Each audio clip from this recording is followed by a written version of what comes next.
In this video, we will be exploring a ton of all of the best UFO and alien related topics, from encounters and sightings, both new and old, and both well-known and insanely top secret and really difficult to find. We will cover different alien races and species, different alien tech and UFO types, government documents, secret military projects and bases, and some absolutely mind-blowing theories about how aliens could have developed, how advanced they could potentially be, and why they would travel across the universe, and just exactly what they would want with us. This iceberg itself is custom made with over 190 entries, and the raw stuff that I have gathered and collected and researched from the best alien and UFO icebergs that I could find. An absolutely huge shout out to Emelos 260, or Emilos, but I think it's Emelos. He made an incredible iceberg that formed kind of like the base for this one, and he helped me out a ton with explaining some of these, and giving me links and resources to do my own research on them. Some of these entries are so secretive and unknown that I honestly would not have been able to do this iceberg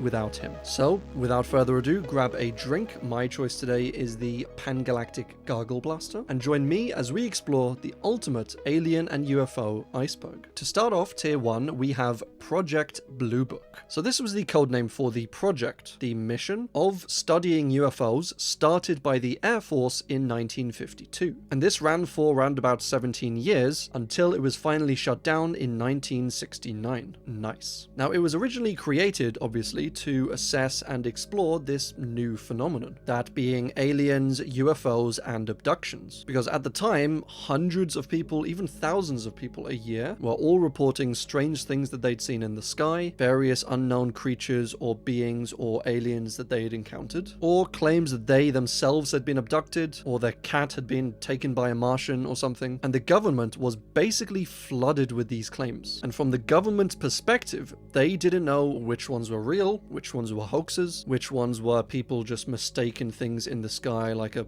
paper bag flying in the air or something, or if they were advanced Russian technologies like rockets, missiles, crafts. Like, the government just didn't really know, and they didn't like not knowing, and so they set up Project Blue Book. And over the 12 years of operation, they collected over 12,500 reports of stuff related to aliens and UFOs, and what they concluded was that most of them, they said, were actually mistakes made by the witnesses, and so they were like natural phenomenon, clouds, stars, even wind blowing things up into the sky, and they said they found no evidence of any aliens or UFOs, which, if they did find evidence, I think that's exactly what they would say. And of the 12,500 reports, there were still 700 which even the Air Force couldn't explain. But to get a full picture on Project Blue Book, we need to go back a few years before the project was started. And before it was started, there was another project called Project Sign, which was in many ways very similar to Project Blue Book, and arguably more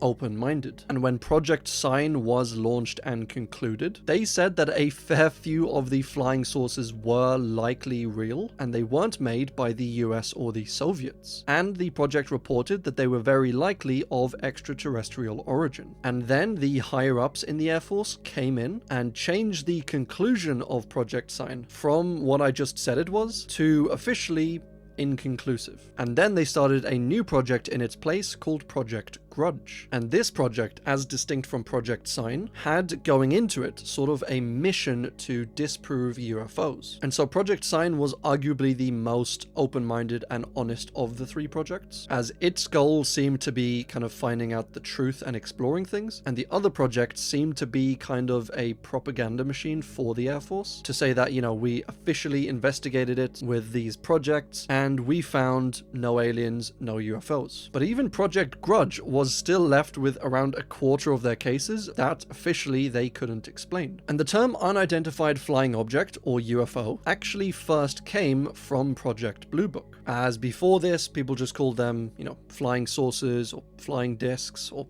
thing in the sky. And when they started up Project Blue Book, they came to the conclusion, as I said, that most of these were hoaxes, or at least people were getting confused and thinking they saw a UFO, but they were apparently still open to the idea of UFOs and of foreign military technology. And so they thought, we are wasting time and resources investigating like thousands of these reports every single year. We should find some way to, kill this fad and make aliens and UFOs less popular, so hopefully less people will end up seeing them and reporting them in. And that is exactly what they did with this project. They started like a mass propaganda sort of thing, where they pushed through the news, through media, through interviews, the idea that anyone who saw a UFO or alien was just a crazy, silly crackpot. And the idea was to make it seem so nutso, so unpopular, so fringe and strange that no one would report vague UFOs anymore, and they would only be left with the ones with tons of evidence that they could then go in and investigate. And this has all been fully documented and declassified, by the way, so anyone who wants to can go and read this for themselves. But during this propaganda drive, they basically kept an eye on a bunch of UFO enthusiasts and UFO groups to see if they were,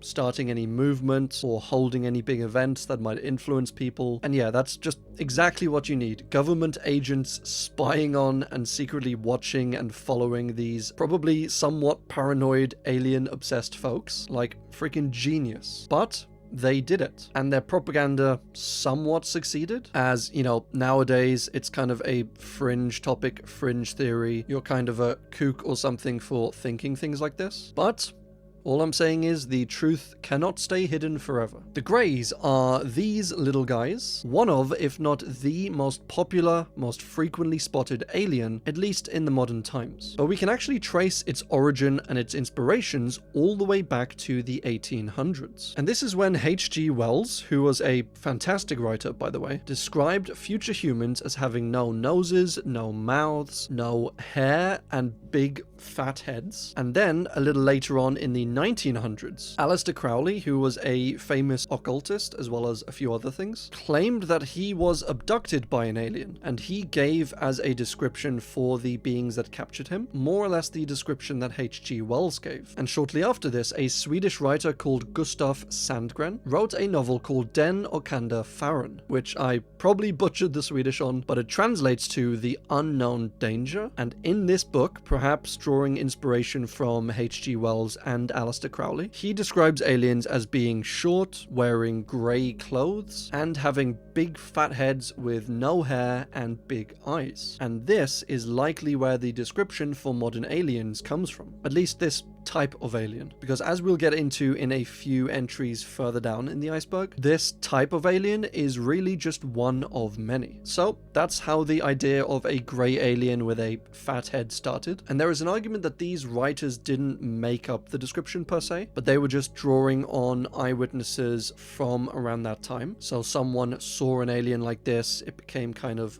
talked about in certain areas, and the writers drew upon these eyewitnesses for their descriptions of aliens. But at this time when these things were written, the ideas of aliens and UFOs weren't really that popular, and especially aliens and UFOs as described in their works. So ideas of aliens like the grey aliens didn't really become mainstream until either something like Roswell, or really in 1965 with the event of our next entry. And that is the Betty and Barney Hill abduction case. Now, this case started in 1961, where Betty and Barney Hill were driving the 4-hour journey back to their home in Portsmouth, New Hampshire. It was fairly late, around 10 or 11 in the evening, and as they were driving along the road, their account of what happened was that they saw in the sky a shooting star or something. At least that's what they kind of assumed it was at the start. And then this shooting star started to move very erratically, started to move up and down, and eventually it started to get bigger and bigger and move closer and closer to the couple. They were naturally freaked out a little bit by this, so they pulled over,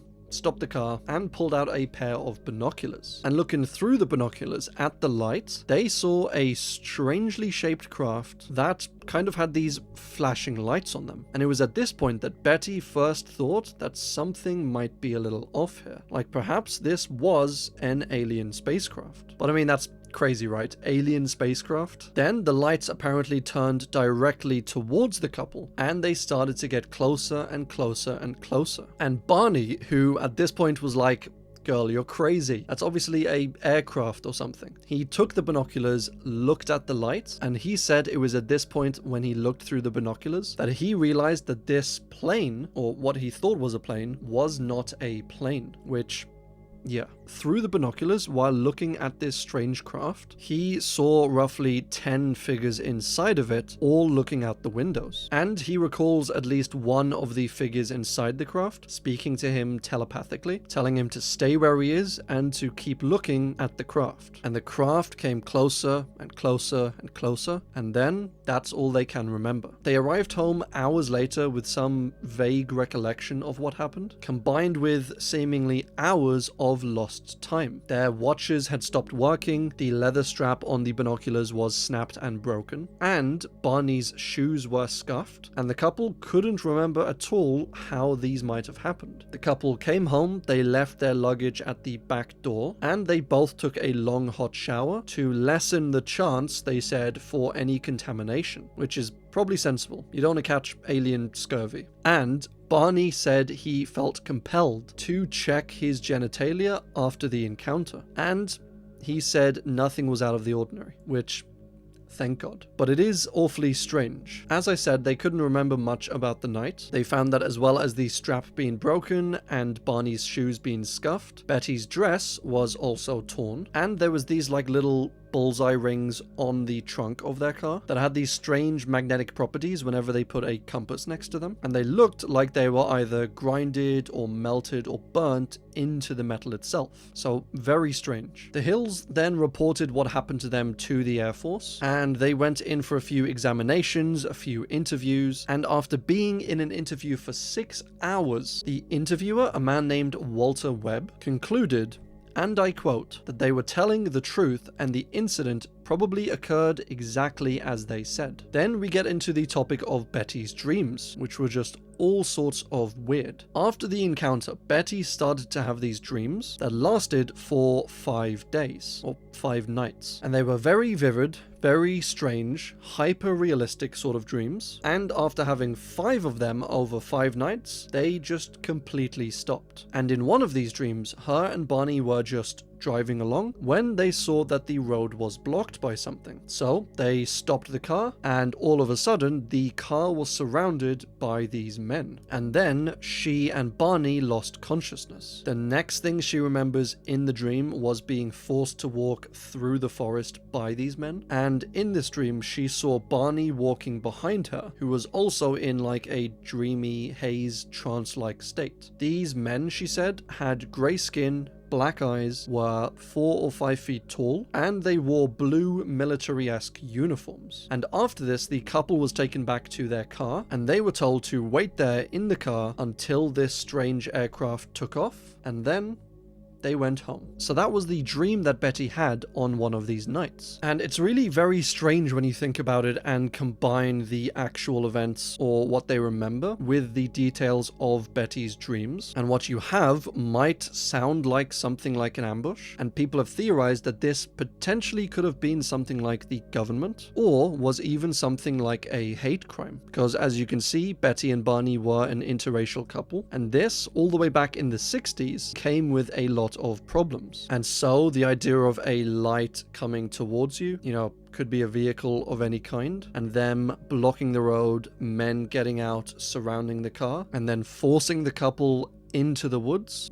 Betty's dress was torn, things were damaged, and Barney's urge to, for some reason, check his genitalia when he got home. You can draw a lot of theories and speculations from these accounts. Or, the fact that she said these men had military outfits. So a secret military operation, they hit them with a stun gun or something, make them, unconscious, and then they order them to wait there until the special secret craft takes off. That is always a possibility as well. And then obviously to block out the memories of this horrific event, their minds invented something to deal with it, and that was this UFO. But obviously all of that is just one big theory, and it could equally likely genuinely have been a spacecraft that they saw. They went through a couple of hypnosis sessions to try and, drag out these memories from the event. And Barney said he recalled seeing this UFO, then driving the car off into the woods, and then being surrounded by these men with large hypnotic eyes. And Barney said that those eyes were just in his brain, that they're all he can see, they're just in there, in his head, pressed up to his eyes, he said, which is just terrifying to think about. And after this happened, the case kind of died down. The couple didn't really go public with it or do any interviews or anything like that, and they didn't really seem to like the fame or the limelight. Like, it didn't seem like they were doing it for attention. But 4 years later, in 1965, a front page article was posted in the Boston Traveler, and it read, "UFO Chiller. Did they seize couple?"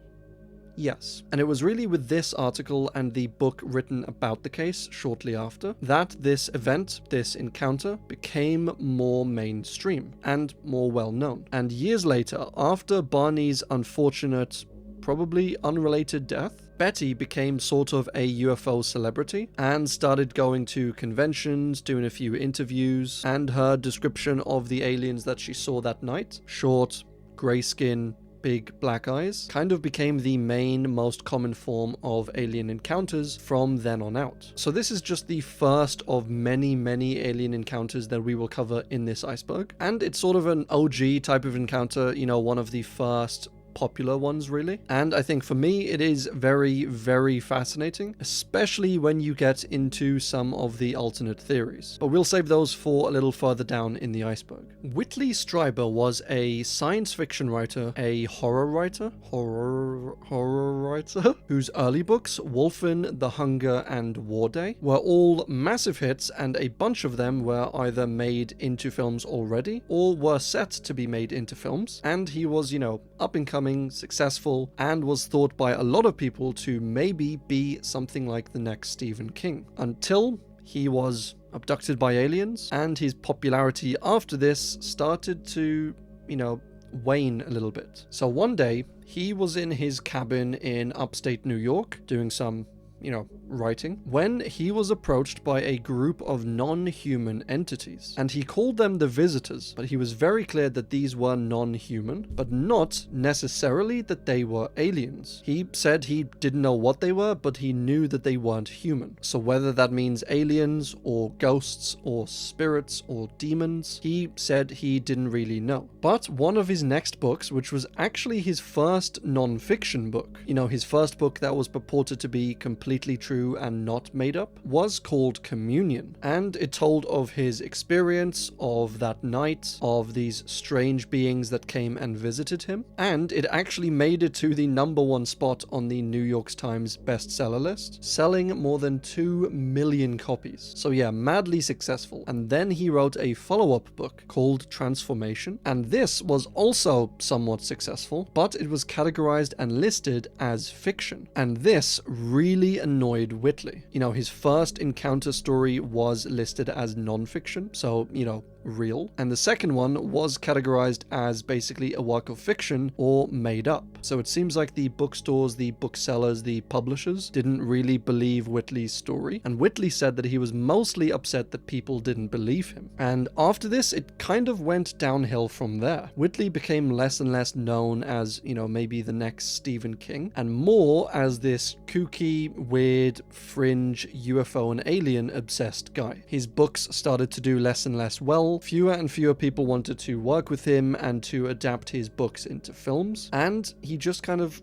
slowly faded into obscurity, you know, kind of forgotten. But there was one time in the 1990s when Whitley said that a strange man came and knocked on his door, and this man told him that the current understanding of global warming, you know, how they thought in the 1990s, was just completely wrong, and that there wouldn't be global warming but rather climate change. So extreme warmth in some areas, extreme cold in other areas, and stuff like tsunamis and hurricanes hurricanes, and just more extreme weather overall. And he took this information given to him by this strange man, possibly an alien, and he took it to his friend Art Bell, who ran the Coast to Coast AM radio show, who, massive conspiracy guy if you've never heard of him. And together they wrote this book titled The Coming Global Superstorm. And this book was eventually adapted into a film, and that film was The Day After Tomorrow. So a bit of success there at the end, but Whitley's reputation and career never really recovered despite having such a strong early career. And that's probably due to at least partly the Project Blue Book propaganda that we mentioned earlier, where after coming out with his encounter with his story, this great author was deemed unworthy and labeled a kook. Ariel School UFO. So this was a massive UFO sighting in Rua, Zimbabwe in 1994. One day in September, 62 pupils of the Ariel School, all around like 6, 8, 10, 12 years old, all even numbers apparently, all saw a silver spacecraft of some kind come down from the sky, land in a nearby field, and then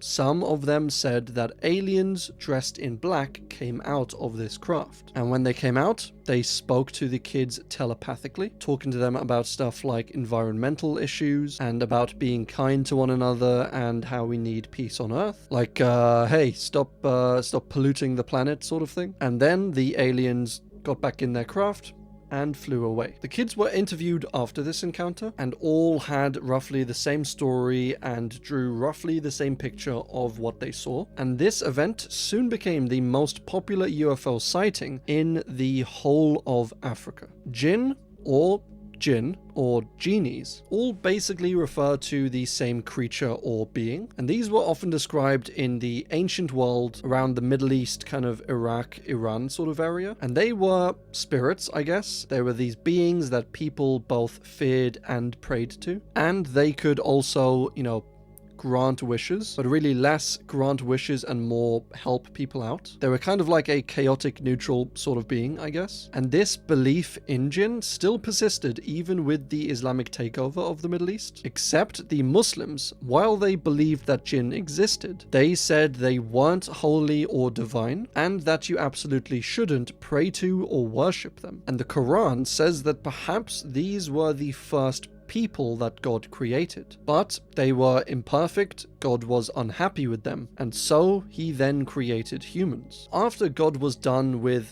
these Djinn, with these beings, he sent down like a holy hit squad to go and wipe all the Djinn off the face of the earth, but they ended up missing a few of the Djinn survived, and these Djinn, the ones that got away, the ones that survived, these are the ones that we can still encounter to this day. They're very rare, they're very sneaky, they can go invisible, they can morph into loads of different things. So think of it kind of like Prop Hunt, but in real life. And that's basically the story of Djinn. But there are a bunch of people who believe that Djinn are actually something like aliens, in that, they were these beings who came down to Earth who had seemingly magical powers, and the people didn't really understand them, and so they just painted them as, this spiritual being. And I think something like that is always a possibility. David Grusch. So as you all may have seen on the news lately, or last year, or many years ago, depending on when you are watching this, David Grusch was a former intelligence officer in the US Air Force who came forward, testified in the House, and said that he had knowledge and evidence of the government's involvement in cover-ups regarding stuff like UFOs and aliens. He said that the US government had in their possession multiple non-human crafts and with them multiple non-human entities. So alien spacecrafts and their pilots, basically. He said that he personally saw evidence of these documents, and these were government documents detailing how Mussolini back in 1933 found an actual UFO, and this was in northern Italy. And then after the war, Australia, New Zealand, the UK, the US, and Canada, and even Vatican City all conspired to go in there there to the defeated Italy and take and recover this crashed UFO. And Grusch said the documents said that they did recover it and they took it back to the US, that they were keeping it in a secret base and they were basically reverse engineering it, so trying to figure out what tech was in this craft and building it for themselves. And he said he was disappointed in the government for keeping it a secret from the people, and that a lot of US citizens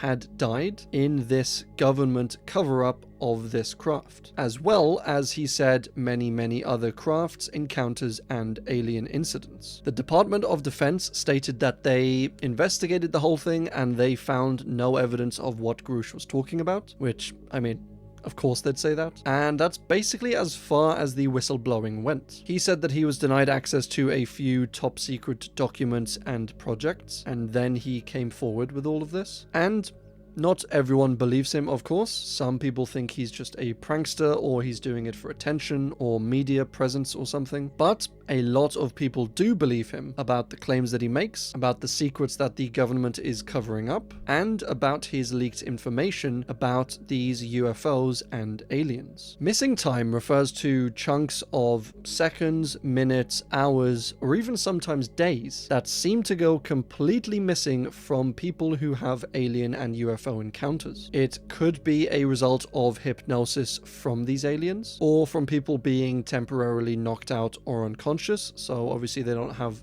the memories of those times. Or maybe because flying around space is super fun and it just completely makes time fly by. Like, where did the time go? I don't know. Lost evidence refers to the phenomenon where evidence of these sightings of aliens and of UFOs is sometimes lost, misplaced, deleted, stolen, or confiscated. Now, obviously, when the government comes in and confiscates or steals some photos or some physical evidence, I mean, that's pretty obvious. We kind of know what happened. But oftentimes, people will take photos of this and then go back and check through their negatives, through their camera, or they'll check some evidence that they, kept from the incident and stored somewhere, and it'll just either be deleted or missing. And there's often no explanation for these occurrences. But this just, of course, makes proving these incidents that much harder. Bible UFOs refers to a bunch of potential mentions of UFOs and aliens in the Bible. Again, I think this is a potential example of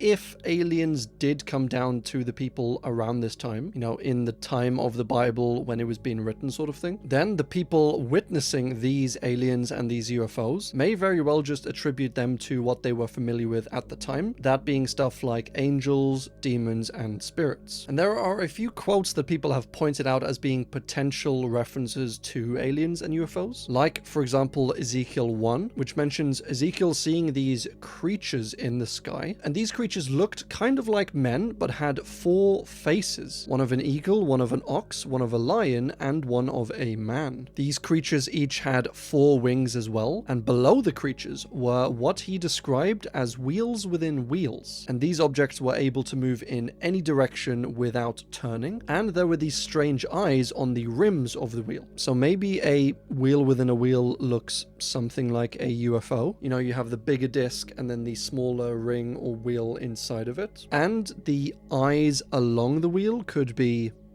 flashing or blinking lights, and able to move in all directions without turning. That sounds kind of like a UFO as well. They seem to hover around, they don't really turn, and if they did, they're, a circle, so you couldn't really see them turn. And he later goes on to say that above all of this, above this entire scene, there was one with the appearance of a man, and he sat on a great throne surrounded by a fiery, glorious brightness. So could this perhaps be, the top alien commander sort of thing, perhaps a mothership? I know a lot of people do just read this as, the immense glory of God, and it's likely God sitting on that throne watching down over this scene, but the alien theory is always a theory. There is also the theory that God himself is an alien, which might be a little blasphemous. This super powerful being that seems to be in another dimension, that can see you at all times, that can communicate things to you, that has knowledge and powers that you don't have. It is a possibility. Or that the story of Genesis, of the creation, was actually aliens, or that angels and demons are aliens. Basically, there's loads of theories that swap out God, Jesus, angels, demons, etc. for aliens, and they're not super popular theories,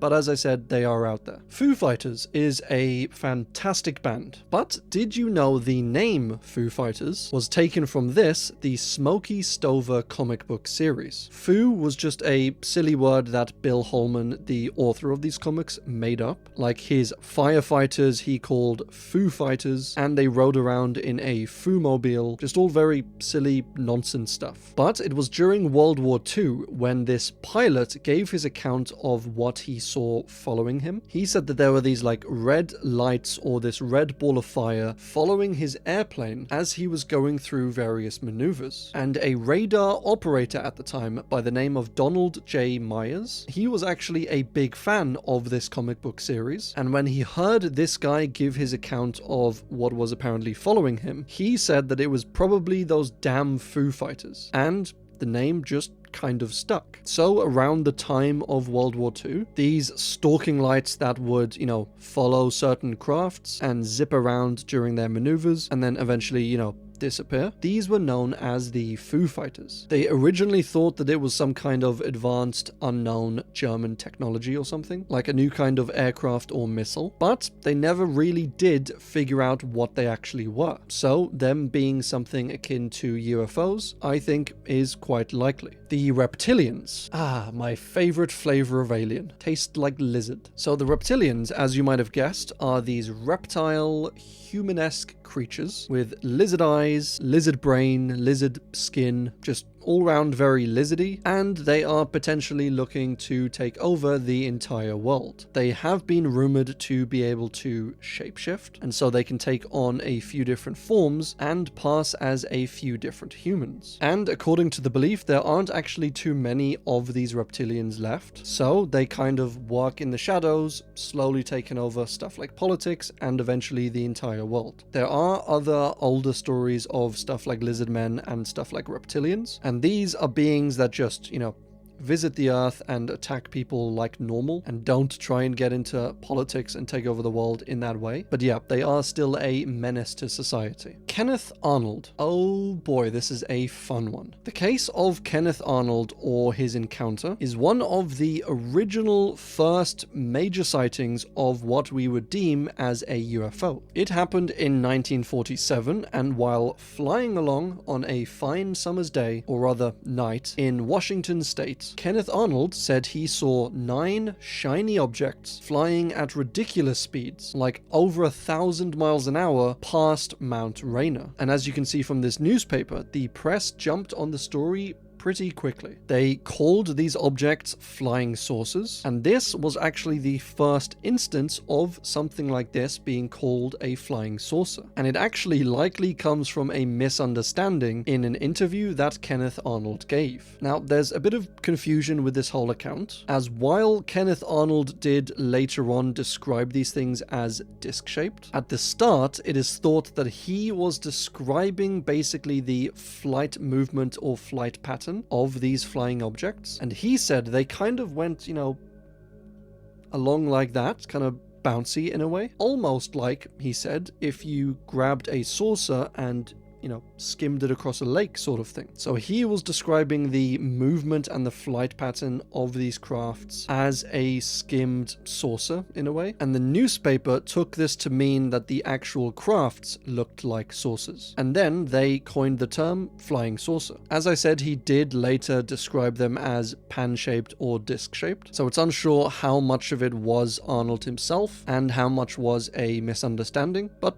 it is a fun anecdote nonetheless. And, the story went out. Kenneth Arnold was mentioned in it, and he was subsequently interviewed, and there were assessments done on him, and basically all of the interviews and all of the assessments came back with Arnold is a fairly sensible guy. Like, he was respectable, reasonable, of sound mind, not really want to make up things like this, and he didn't even really like the attention. After the story went out, Arnold basically contacted the FBI and asked them to somehow end the story and to take it down, because he didn't like that people were calling him crazy or a kook for what he saw. And he said he just wanted to report what he saw because it might be a danger or a hazard for someone else. He didn't want all of this attention, he didn't want people calling him crazy or accusing him of things, and he later said that the speeds that these things were going, firstly, no craft at the time could move at these speeds, and secondly, he said if we did have crafts that were moving at these speeds, then they would create forces,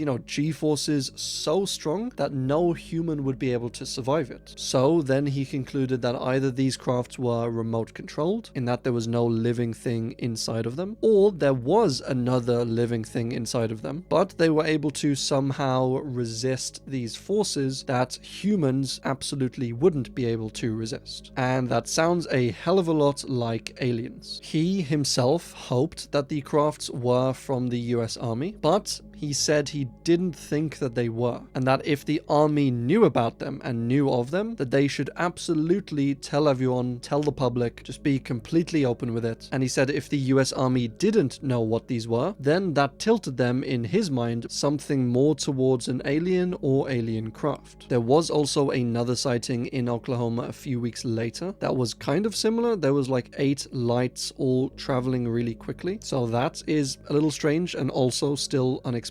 And Arnold was a very skilled, knowledgeable pilot, so I personally don't believe he was making this up, or that he was necessarily mistaken in what he saw. Wands seen used by aliens. So this is basically just what it says. In a bunch of encounters and reports over the years, not all of them obviously, but in some of them, aliens have been seen to be holding these maybe wand-like objects, and they've been described as using them to do various things: hypnotize people, teleport people or teleport things, make themselves or other people invisible, and to potentially paralyze people and or to erase their memories. So potentially, are these alien sightings just witches and wizards? Witches and wizards might exist, and then we confuse them with aliens? Or are they all aliens and we've developed this lore, this myth of witches and wizards? Because the aliens we saw back in the day who had these wand-like devices,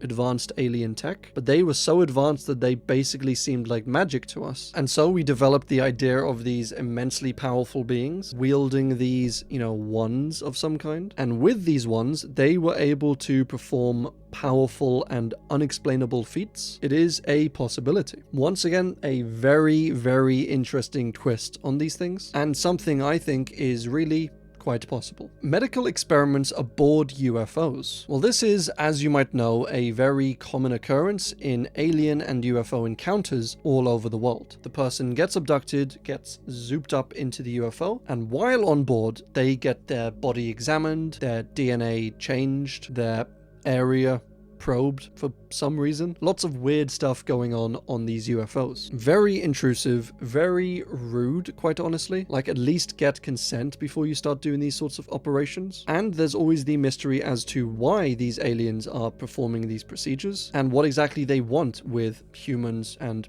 cows. We don't know. Hollow Earth bases. Now, this one is one that I could make probably an entire video on, but the idea of a hollow Earth is something that is not new at all. It appears in concepts all over the place, from stuff like hell or the underworld in some cultures, and goes back at least as far as some ancient civilizations like, say, the Mesopotamians, but likely it goes back even further than that as well. It could be argued that the idea of hell isn't literal, like hell is in a different realm altogether. It's not just below the earth. But there were a fair amount of literal interpretations of this over the years in various civilizations. And explanations as to how something like this could exist are imaginative, to say the least. One theory says that the inner earth is made up of like these shells, kind of like on an onion. You have different layers, and you could, in theory, live on any one of these shells below the earth. People have also theorized a tiny sun being at the center of the earth, which allows for heat and energy and light to be enjoyed by all of the lovely creatures down there. Interesting theory. And that we can access this underground world through these giant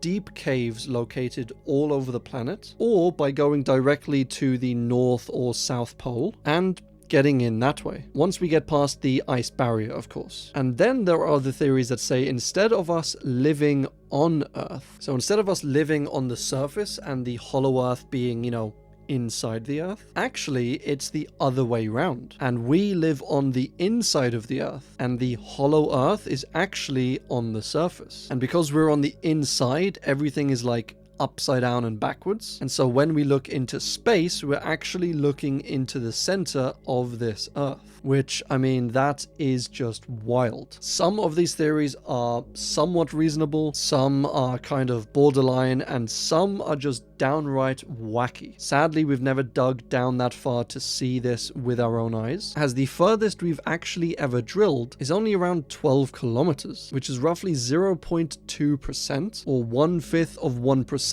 the way to the Earth's core. So we've barely even scratched the surface. But the idea is that aliens do exist, and they have either come from another planet and have found or made their home within our Earth, or they were always here all along, living underneath the Earth in these caverns, and they occasionally do come up, visit us, fly around, and steal cows and bend corn. I personally prefer space aliens, but there you go. Broadhaven UFO was a UFO spotted in Wales in 1977. And on this day, a group of kids, school children, all saw this cigar-shaped craft with a silver dome, which, I mean, just looks like a standard flying saucer, but from a flat-on angle. And when the kids reported it to their headmaster, he immediately didn't believe them, and he separated all of them into, separate classrooms, and then, like FBI style, interrogated all of them and asked them to describe what they saw and to draw what they saw, so that the kids couldn't corroborate their stories or get help or ideas from the other kids. And when he did this, he found that they all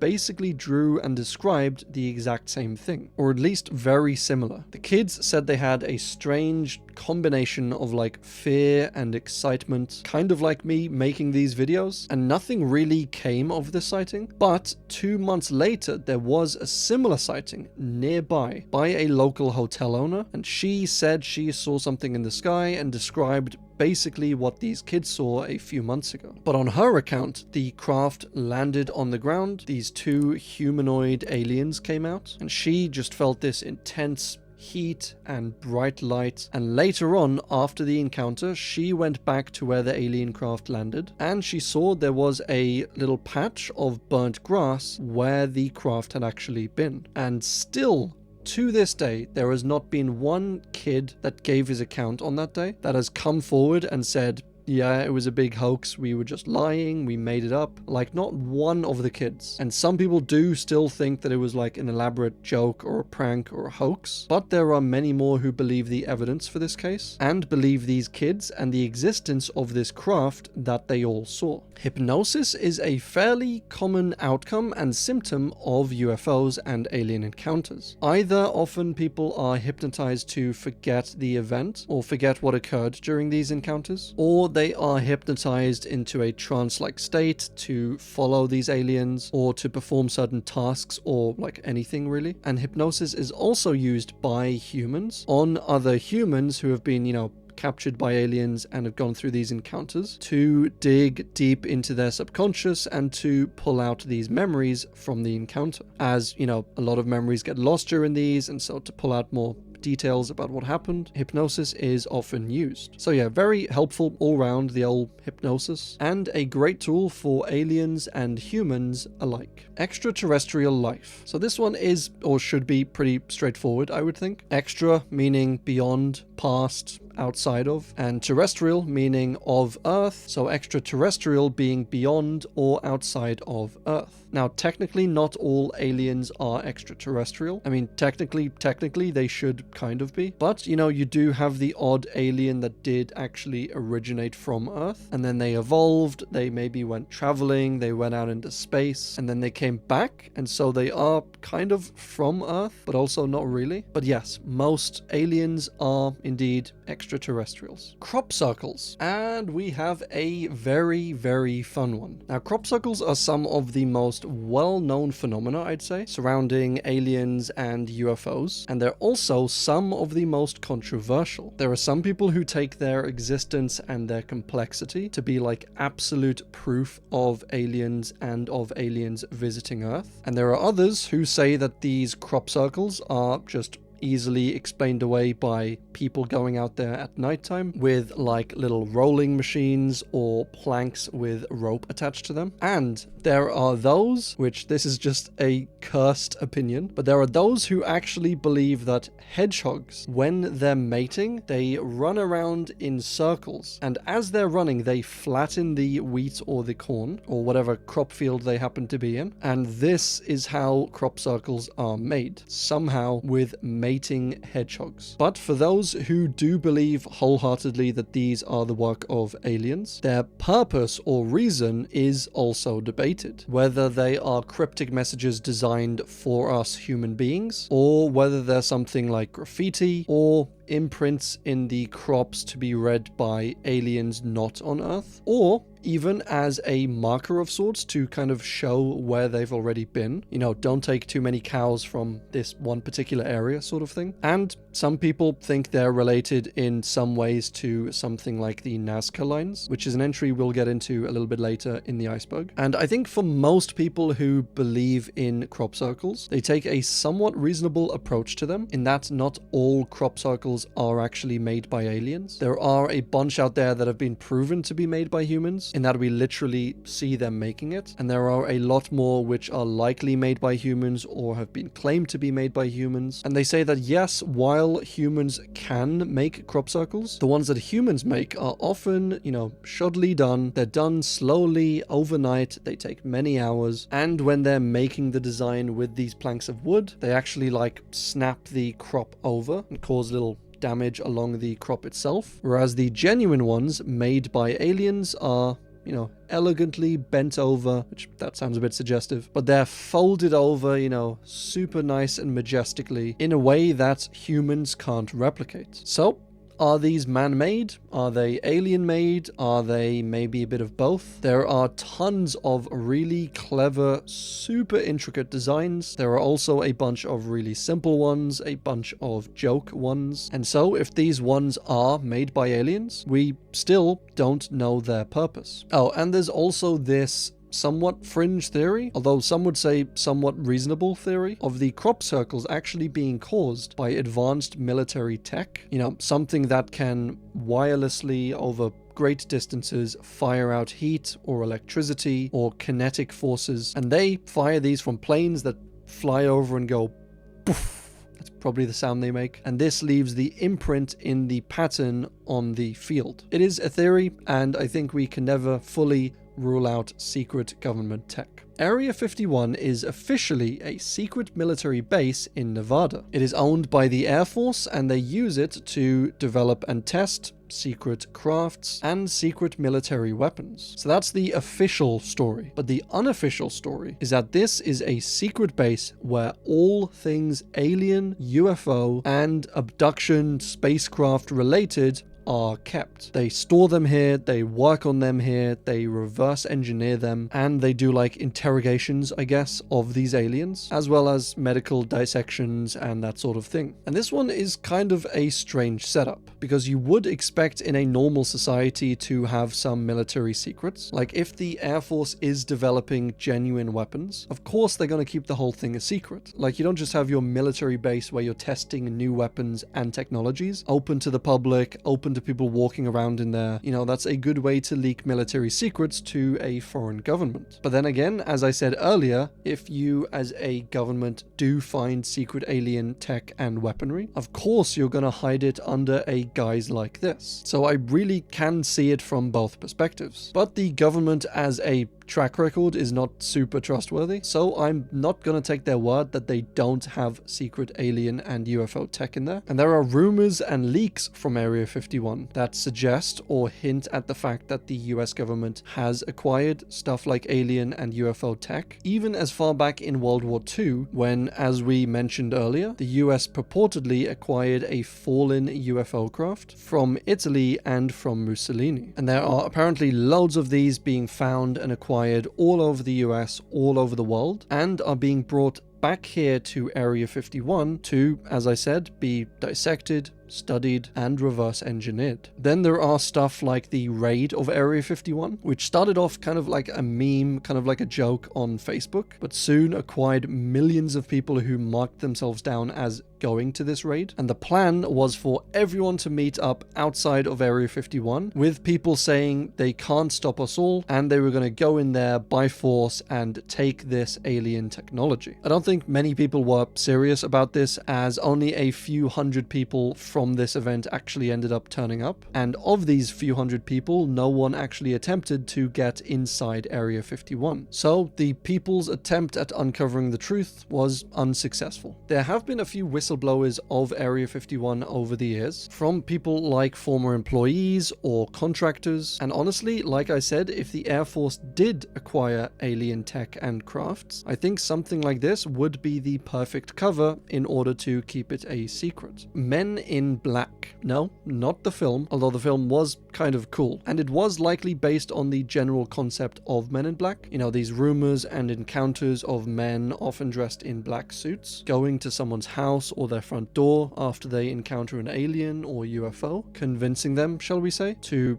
keep quiet and hand over all evidence of their encounter, and to forget everything they saw or heard about it. These are traditionally, generally thought to be government agents who, you know, go around in the dead of night suppressing these stories, suppressing this evidence, and removing video recordings, photos, I guess audio recordings as well, drawings, eyewitnesses. And as I said, they're thought to be probably government agents, but who or what they really are has never officially been solved or explained, and so that's still a mystery. The Pentagon UFO videos. So these were a series of videos taken by US fighter jets between 2004 and 2015. And they seem to capture and track these strange, unidentified flying objects. And the Pentagon later came out and said, no, these were not aliens. What would make you even think that? Could it be all of the mystery and deception? All of the strange speeds they're flying at and the strange maneuvers, and them seemingly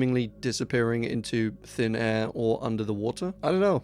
Could be. But the official status marked by the Department of Defense for these is officially unidentified, which, if they are unidentified and they seem to be flying and they seem to be objects, then you can technically officially call them UFOs. But I think the Pentagon knows maybe a little bit more than we do. Little Green Man is another flavor of alien. Apple, I think, or maybe pear, or maybe green raspberry. But these guys are green, obviously, not grey. They are still small, like a lot of aliens, and they have large heads and large eyes. I mean, I personally think they're a little cute in some ways, but maybe that's just me. But the idea of little green aliens, little green men, green Martians goes honestly quite far back. Like, we're talking 12th century far back. And that was with stuff like the green children of Woolpit. And green seemed to be kind of a popular, unusual color for certain creatures. But it only really became super mainstream and widely known in the 1950s, when stories and comic books and stuff were written and drawn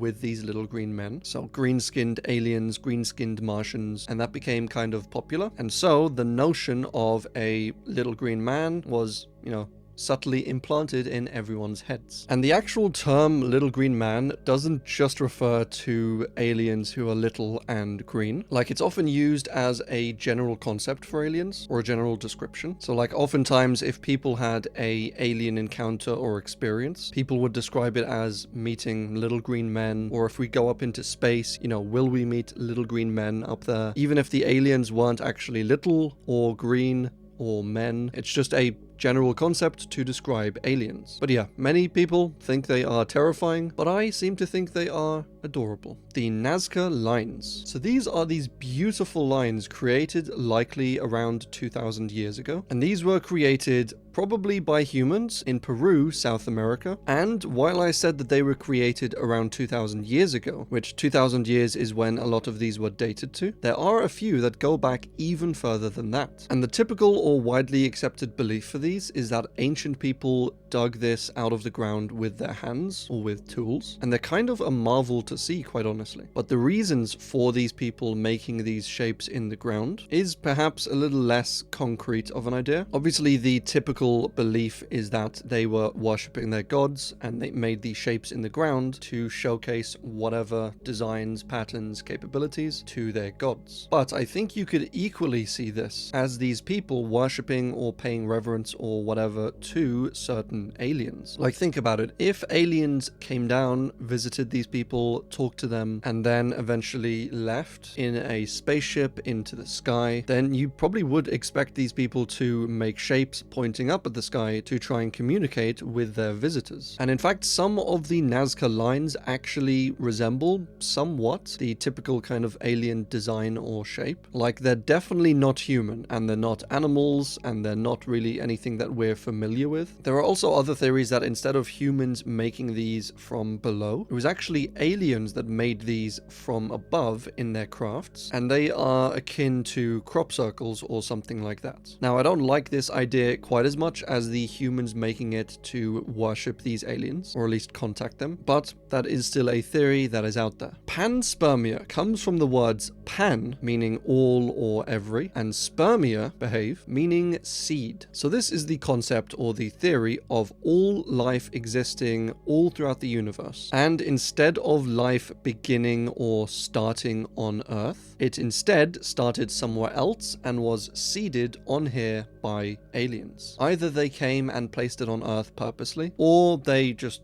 shot it all out into space and it just happened to land on Earth through like a comet or an asteroid or something. But either way, aliens originally are responsible for starting it. Now, of course, they can't have started all life because they are life and they can't start themselves, but the theory says that they did start our life. And it is somewhat of a decent theory because we can track life back really, really far on Earth, and we can see how it developed and evolved and adapted, but we can't trace it back to its inception on Earth. Like, we don't know yet still exactly how it started. A pretty cool idea for me that combines, all of the best things: space, history, space, life, evolution, aliens, space, just some brilliant stuff. Love it. Alien Zoo, as I said, kind of expands on the previous entry, and that is that the planet Earth is basically a zoo created by aliens for humans. Now, there are versions of this theory that say that the entire solar system is a zoo instead of just the planet, and this would work in much the same way that a zoo on Earth works, in that we capture animals, we have them in their natural habitats, and sometimes perhaps they don't even know if they're in a zoo. Like, perhaps it's something like a safari, but it's basically an artificial living space for humans to live on and to evolve and to develop things and to live as they normally would, but also for aliens to observe us and to track us and to do experiments on us and all the good things that we on Earth do to other animals. It's a pretty scary theory if it were real, but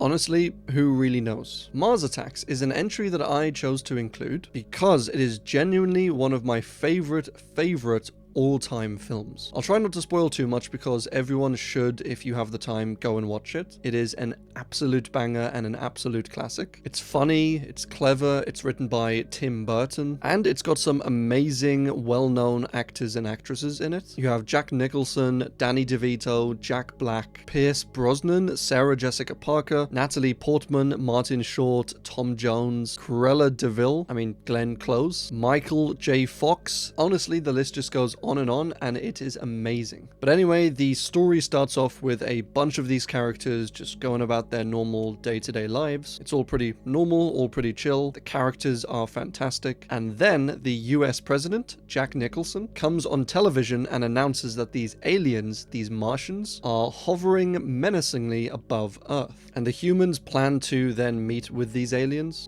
take me to your leader sort of thing. And let's just say things kind of kick off. Aliens die, people die, fun for all the family. An amazing film and a great entry to end Tier 1 on. Tier 2, the Nordics. So this is another flavor of alien, and this time it is a tall alien, which they're quite rare. The Nordics are named the Nordics because they look a hell of a lot like Nordic people. They're very tall, they're blonde, they have blue eyes, they're very human-like, and they love meatballs. Okay, I just made that last one up, but they are tall, and they are blonde, and they are human-like. They are apparently very beautiful, very fair-skinned, very kind, and they have telepathy. Like, are we sure this guy just didn't see literal Nordic people? The first encounter with these aliens is generally accredited to a man named George Adamski, and he met these aliens who he called the Space Brothers, which is pretty rad. But he met them in the 1950s, and according to them, they took him on a crazy space trip, you know, in their craft up to like the moon and to other planets. And it should be noted that he, especially at the time, was considered to be quite a loopy individual. You know, he was saying that science at the time had proven there was life on other planets, which, especially at the time, it absolutely had not. And he said that there was a bunch of stuff on Mars which you could look at through a telescope, and scientists all agreed that it was intelligently created. Which, I mean, okay, you can have your opinions on this, but scientists absolutely did not universally agree that all this was intelligently created. But his alien encounters seem to be another claim altogether. He got visits from Martians, from Venusians, who are just aliens from Venus, and they warned him of the dangers of nuclear war, of humans harming each other, of doing damage to the environment. And when this Venusian came down and spoke to George, he then left in his spaceship, and George said that the footprints of this alien that were still imprinted in the ground had a secret message in, and he was going to decode it, which,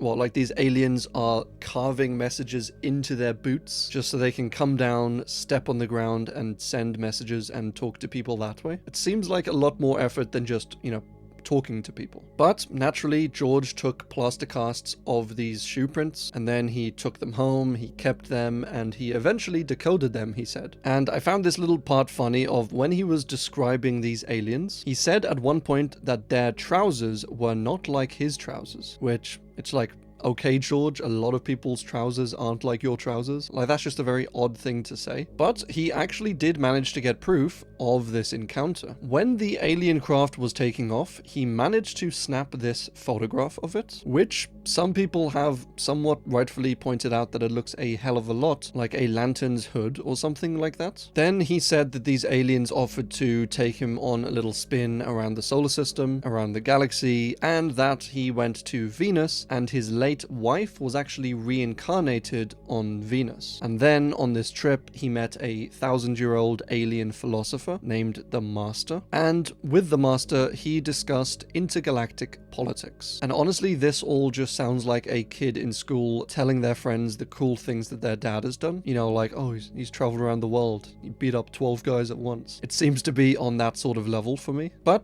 let me know your thoughts on this one. And I realize this kind of went from a Nordic alien entry to a George Adamski one, but this guy was just too damn interesting not to cover. The Rex Heflin Photographs. So these were photographs taken by Rex Heflin in California in 1965. And as you can see, road, sky, spooky alien craft, basically a masterpiece. And it occurred when Rex was just driving along in his truck one day. He saw this out of his window, and so he stopped his truck and took a photo of what he saw. And these are some of the earliest alien photographs, or UFO photographs, that you can actually find. Rex himself said he didn't really believe in aliens. Like, he was a very down-to-earth, meat and potatoes sort of guy. He said he was just driving along, he saw something strange, and he snapped a photo of it. He didn't much want attention, he didn't much want money or anything like that. And I think the photographs speak for themselves. Winged snake emblems. So these refer to these snakes, these images of snakes, of serpents, that are often strangely seen on alien crafts, on alien clothes or uniforms or weapons or devices. And there's a lot of debate about this one, whether aliens represent snakes or rather snakes represent aliens. Like, maybe they're all evolved from snakes or they're reptilian or something like that, or whether because we sometimes see snakes as evil, that comes from aliens visiting us millions of years ago with these little snake symbols and maybe bringing snakes down to Earth, and then the aliens enslaved us, and so we still remember snakes as being evil. And that is a very long shot theory, but it's also possible that the snake symbol could be a good thing, as a lot of these, swirly snake symbols or winged snake symbols in our early civilizations are signs of health, of signs of well-being, and I mean, we still do use it today as sort of a medical or health symbol. So what exactly these snake symbols represent is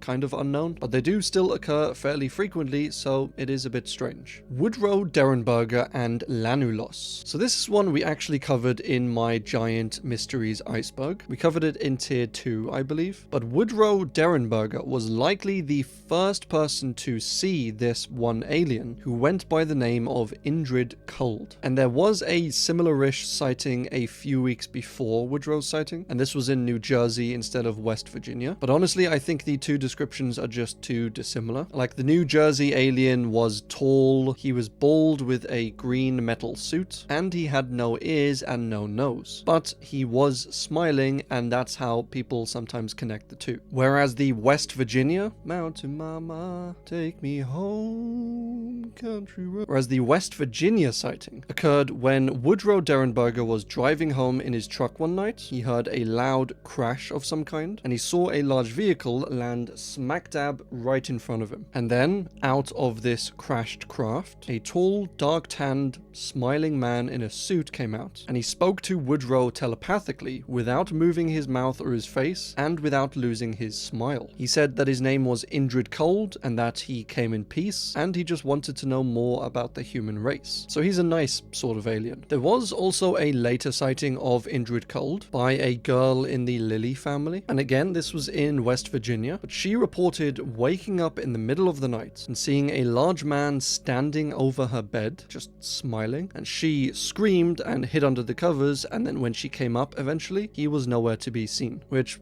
I don't think you need aliens to explain that one. I think this was just a dude. A creepy dude, but still a dude. But this Indrid Cold fellow told Woodrow where he was from, a planet named Lanulos, and he said he was from the Genemedes galaxy, and then he actually took Woodrow with him in his spacecraft back to his home planet. And Woodrow stayed there in this dude's planet for like 6 months apparently. And then he did eventually take him back to Earth, which, like, see? Nice alien. There are theories that Indrid was a ghost of sorts, unable to move on. As you know, he also had a permanent smile, so maybe he was smiling when he died, or something where he couldn't get rid of this smile. Or that he was a hoax created to trick and scare people. Or that he was a genuine, full-blown crazy person that managed to convince Woodrow of his story. But then I don't see how Woodrow could say he was away for 6 months on another planet. Or that all of this evidence does point to it being a genuinely creepy but ultimately kind alien. There are some additional theories that suggest that Indrid Cold might have been another alien who went by the name of Valiant Thor, which we will get into a little further down in the iceberg, but at least for now, Indrid Cold is a standalone, fairly unique telepathic alien. Alien pancakes. Now this entry is honestly just hilariously wild, but also convincing, and let's just get into it. So this is the tale of Joe Symington, or Joe Symington, a 54-year-old plumber living in Wisconsin in 1961. And he was just chilling in his kitchen one morning when he heard this loud screeching noise outside of his house. So he naturally took, a little peek out of his window, and he saw coming down from the roof this giant metal object. And he thought at first that maybe his roof had broken and was like hanging down over the side sort of thing. But then he realized that his roof was made of wood, so that was impossible. And obviously, being a little bamboozled, he went outside to check what this thing was. And what he saw was a large metal craft that looked kind of like two plates or bowls, one on top of another. And this craft was hovering just above the ground in his driveway. Then a small little hatch, a door, opened up on the craft, and a small little alien around 5 feet tall came out of the craft, and Joe described him as, and I quote, swarthy like an Italian, or swarthy like an Italian. I don't know what accent they have in Wisconsin. Like, those were literally his words. The alien's face was hairless, he had a tight cap on, and he kind of motioned for Simonton to fill up his bottle. And so Joe took the bottle, filled it up with water, brought it back to him, and Joe said after he handed the bottle back to this alien, the alien's eyes were just immense. Like, Joe felt that this alien could read his mind just by looking at him, like looking through his soul sort of thing. And Joe also saw inside of this craft 2 other creatures that were similar to the one that came out, and they were strapped into the craft with like space seatbelts or something, and one of these aliens seemed to be cooking something on an alien grill of sorts. And he said that this grill was emanating a lot of heat, a little bit of smoke, but no fire. And I know this was in the 1960s, but even us humans did eventually get there. Joe said he saw this whole scene, he saw the alien cooking something on the grill, and then he made like a motion of eating, because he said no one was saying anything, it was really awkward. And when he made this motion of eating, the aliens assumed that he was hungry and wanted some of their food. And so one of the aliens took some of the things that they were cooking on the stove and gave them to Joe. And Joe said that they looked a bit like pancakes, only a lot smaller. He described them as being quite hot, as being greasy, and said that if this was their food, that he felt really sorry for them because the things tasted like cardboard. If that's what they live on, he said, no wonder they're so small. And then this main alien put his fingers from one hand onto his forehead, and then he removed them, and Joe took this to be maybe something like a wave goodbye or a salute or something. And so he saluted back to the alien, and then the alien went back into his craft. The hatch door shut, and Joe said when the hatch door shut, you couldn't even see that there was ever a hatch or a gap there. Like, it was just completely smooth. And he said you couldn't see a bit more where that hatch was, then you could see a hole in my hand, which is just such a strange saying, and I absolutely love it. The craft lifted up off the ground, tilted at a 45 degrees angle, and then shot off into the trees. And Joe said, I just stood there in the driveway with a handful of greasy pancakes and my mouth wide open, wondering what the heck just happened. And I think we'd all like to know exactly the same thing, Mr. Joe. He obviously reported this incident to the Air Force, to the authorities, and the Air Force said it was outside of their realm to pass judgment on Mr. Simonton or on his case, but did say that these alien pancakes were tested and they were found to be pure buckwheat. So yeah, a very interesting encounter all round. Not much really came of this case except for a bunch of Joe's chickens ended up dying shortly after this. And Joe said that he was annoyed partly at his chickens dying, but partly at the fact that he was a full-time plumber who only raised chickens on the side. And people who heard about the story started calling him a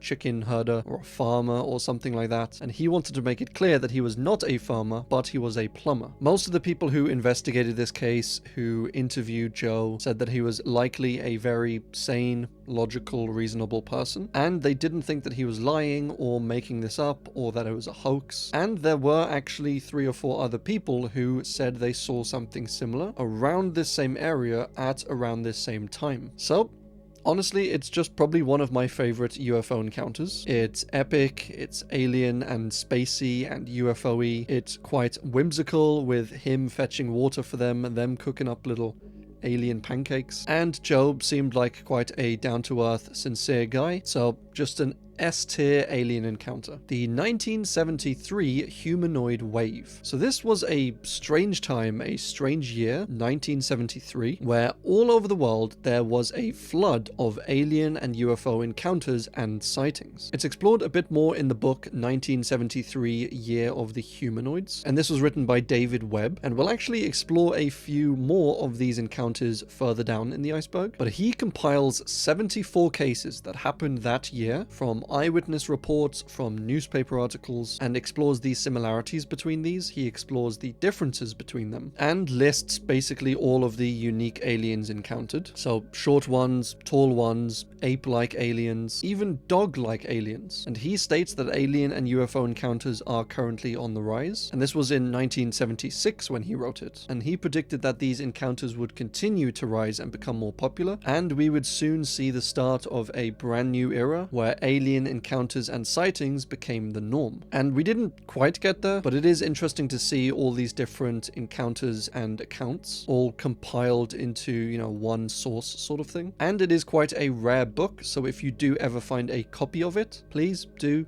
let me know. The Oz factor is a term coined by Jenny Randles, who was a UFOologist, which that's gotta be one of the best qualifications to get. I don't even know where you'd get something like that, but this Oz factor describes the awe, the mystery, and the, time loss, hazy, dreamlike state that often occurs during UFO encounters. It's named, obviously, after the Land of Oz, the Wizard of Oz, where everything's a bit different, blurry, magical, and I think it's a fairly fitting term. USOs stands for Unidentified Silly Object. I'm just kidding, it stands for Unidentified Submerged Object, and refers obviously to objects that are either completely underwater or that are flying along, get captured on camera or tracker of some kind, and then seem to submerge themselves or go under the water, whether this is under lakes or seas or rivers, and just disappear. Now, the general theories for these are that they are UFOs flying around the sky, and then since they have advanced alien tech, they are able to just very effortlessly go under the water. Some theories put these crafts as being hydrophobic, so the water never actually touches them, and so they're able to move through the water without facing any water resistance. Like, if you wave your hand back and forth through water, you can feel the pressure, you can feel the force, it slows down your hand. But in this theory, these alien crafts wouldn't feel any of that. They could go right through the water as if they were traveling in a vacuum sort of thing. And that could allow them to go at, tens of thousands of miles per hour all the way down to the bottom of the ocean, as long as their crafts could withstand the pressure, of course. So this obviously leads to theories about underwater bases that are created and lived in by the aliens. And if you've watched my Ocean Iceberg, you would know how much of the ocean is just unexplored, unknown, and could potentially house these secret bases. So I kind of like this theory, big fan of underwater secret alien bases, and it might help explain a few anomalies under the water. Some theories say that there aren't any underwater bases, that these crafts just go underwater to, lose the tracking of whoever's tracking them. But either way, there have been these detected objects, whatever they are, and they have been seen submerging into the water. So let me know your thoughts on that. Aliens walk among us is a theory that says that aliens very rarely appear to us in like the normal alien form, a little green man, a grey alien, or traveling in a UFO sort of thing. Like that happens, but very, very rarely. But the truth is that aliens are disguised as us and just walk among us. Like, if they're advanced enough to travel across galaxies, travel between galaxies, they must have some insane technology that we don't possess. And so it's feasible that they might be able to disguise themselves or, set up masks or skins in some way and be able to perhaps imitate our voices, our words, our cadences, and pass as a reasonable human being. And it's honestly not too bad of a theory. Like, if they were advanced enough, we would never really be able to tell anyway. And we do kind of the same things ourselves as humans. We make little fake animals to put in a safari, or we have photographers dress up as a zebra or a horse, and we also make little fake robotic rabbits, bugs, octopuses, and so to these animals it might look like a strange version of themselves, and so there's no reason why aliens also wouldn't do that with us. Richard S. Shaver, and the S in his name stands for sharp, so his name is literally Sharp Shaver, which I thought was a little funny, but he was a writer mostly of fiction, writing these fantastical stories and things such as in and around the years of and following World War II. But while he wrote fiction, stories, novellas, novellas, magazines. He claimed that all of these stories that he was writing were either based on real events or were literally real events. He said that he had this vast knowledge of these super evil, super high-tech, super advanced aliens that actually lived underneath or inside the Earth. He said that he had discovered this secret ancient alien language that was actually the basis for all human language, and that language was called Mantong. And in Mantong, each letter represented a word or meaning, so you could decode any name, word, or phrase into its actual meaning in Mantong. So yeah, it sounds a bit nuts, but he was a science fiction writer after all. So for example, if we take the word cat, you'll see that the letter C here means to see something, the letter A means animal, and the letter T means a beneficial force. So cat would be to see this animal as a beneficial force, which, I mean,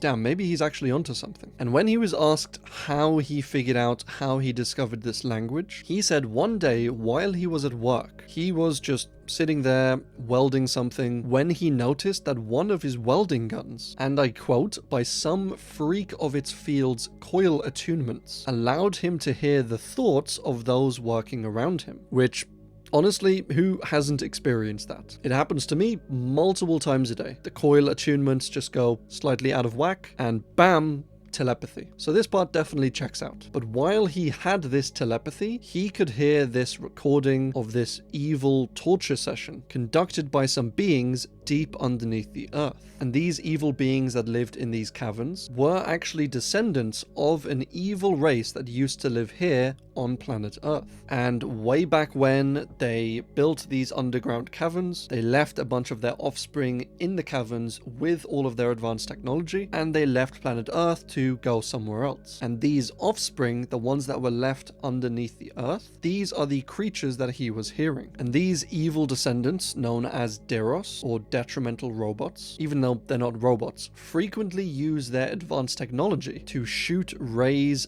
up onto us on Earth, like on the surface. And these rays end up causing plane crashes, they end up causing illnesses, they end up causing sadness and anxiety, and even stuff like natural disasters, earthquakes, tsunamis. And these rays are basically responsible for all the evil in the world. And Richard said he knows all of this, partly because of the, welding guns induced telepathy, and partly because he said he was actually taken prisoner down in these caverns for many, many years, which this is a tough pill to swallow. Like, I know a lot of things are possible, but this one might stretch that a little bit. And later on in life, Richard discovered, once again, he discovered these super cool things that no one else had ever discovered before, and they were what's known as rock books, which to the layman, to the uneducated rube, might just seem like random rocks, but these are actually super advanced, super detailed hubs or storage devices for vast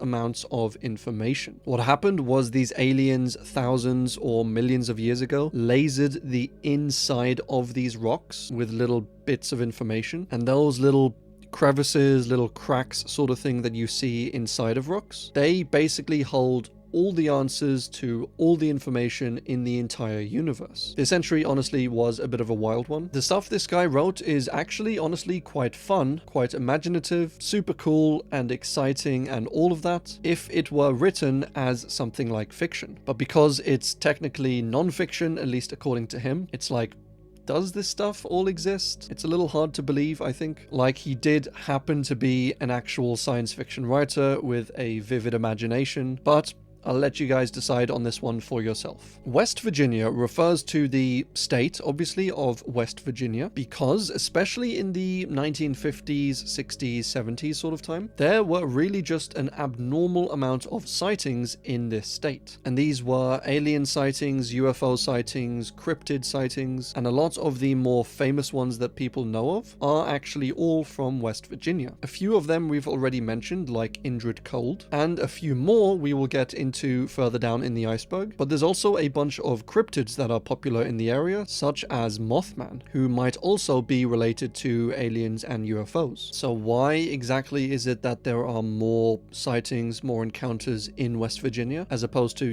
any other state in America? Honestly, we really don't know. But as I said, tons of encounters and tons of sightings. So as a young man, he was always obsessed with and interested in ghosts, ghouls, aliens sort of thing, supernatural UFO encounters, and at the age of 31, partly at least as a result of the account that Kenneth Arnold gave, Albert founded the International Flying Saucer Bureau, or IFSB for short. And this was a giant club that was focused on investigating and cataloging, obviously, flying saucers. And originally, it was a massive success. Often as a group, they would gather together and use their telepathy, or their suspected telepathy, to fire off messages from their heads into space targeted at these aliens. And the message they would send read as follows: calling occupants of interplanetary craft that have been observing our planet Earth. We of IFSB wish to make contact with you. We are your friends and would like you to make an appearance here on Earth. Your presence before us will be welcomed with the utmost friendship, and we will do all in our power to promote mutual understanding between your people and the people of Earth. Please come in peace and help us in our earthly problems. Give us some sign that you have received our message. Be responsible for creating a miracle here on Earth to wake up the ignorant ones to reality. Let us hear from you. We are your friends. So this was all going well. The club was going well. They were gaining members until the following year, Albert was approached at his home by 3 men in black.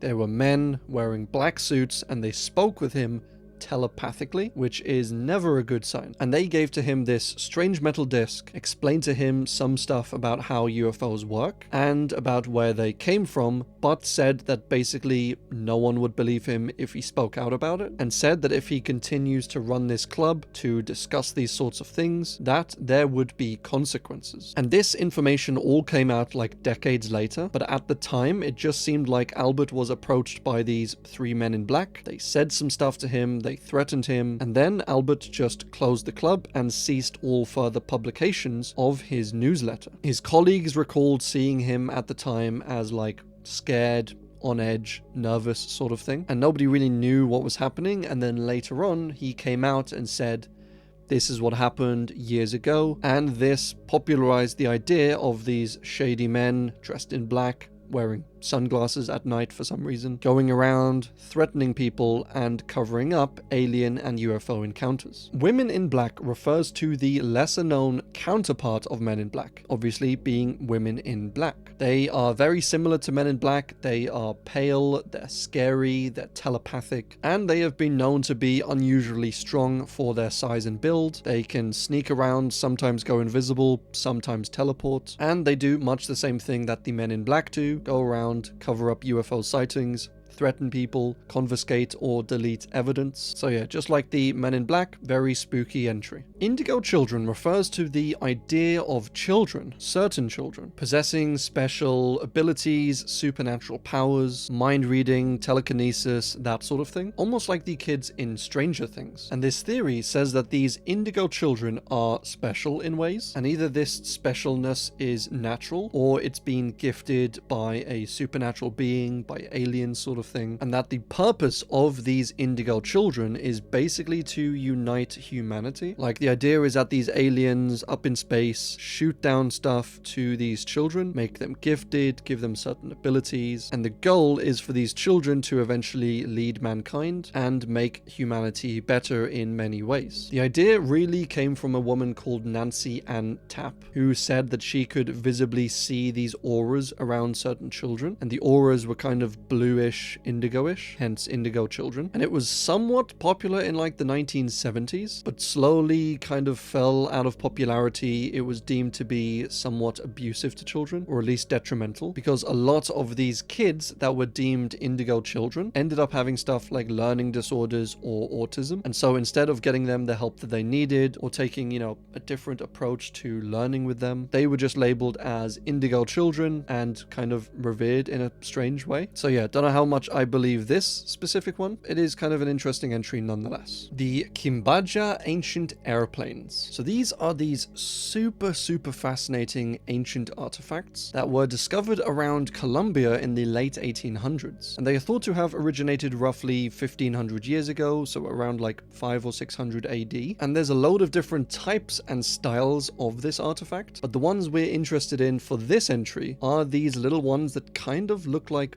airplanes, alien crafts, and these are called the Kimbaja jets, which is strange because in 500 AD, planes or jets just weren't really a thing. And the idea that a lot of people have for these is that aliens came down, visited the Kimbaja people, and they were flying around in spacecrafts or alien crafts or stuff that, you know, was in the sky. And then the Kimbaja people saw this, remembered it, and then made these little artifacts resembling the crafts. And one interesting point which I don't think is brought up quite often enough is that people might ask, you know, why weren't these crafts like alien crafts? Like, you know, flying saucers, UFOs sort of thing. But when you really think about it, aliens are probably evolving and developing technology just as we are down here on Earth. So think about all the technology we've developed in the last 2000 years. You know, we've gone from bows and arrows and swords to guns and rockets and bombs and airplanes and all that sort of thing. So you'd think aliens would slowly develop technology as well. So perhaps when they came down here like 2000 years ago, they didn't have all of this hyper advanced telepathy or flying saucer sort of technology. Maybe they just had really basic spaceships and stuff like airplanes. And so this is what the Kimbaja people saw, and they made the little artifacts. So yeah, super cool artifacts these are. And the point about aliens slowly advancing and developing their own technology, I don't think is brought up quite often enough. The lead mask case is a very interesting one that I actually covered in the Unsolved Mysteries Iceberg, because as well as being related to UFOs and aliens, it is also a massive unsolved mystery. And it involved these two Brazilian electricians in Brazil in 1966 who suddenly one day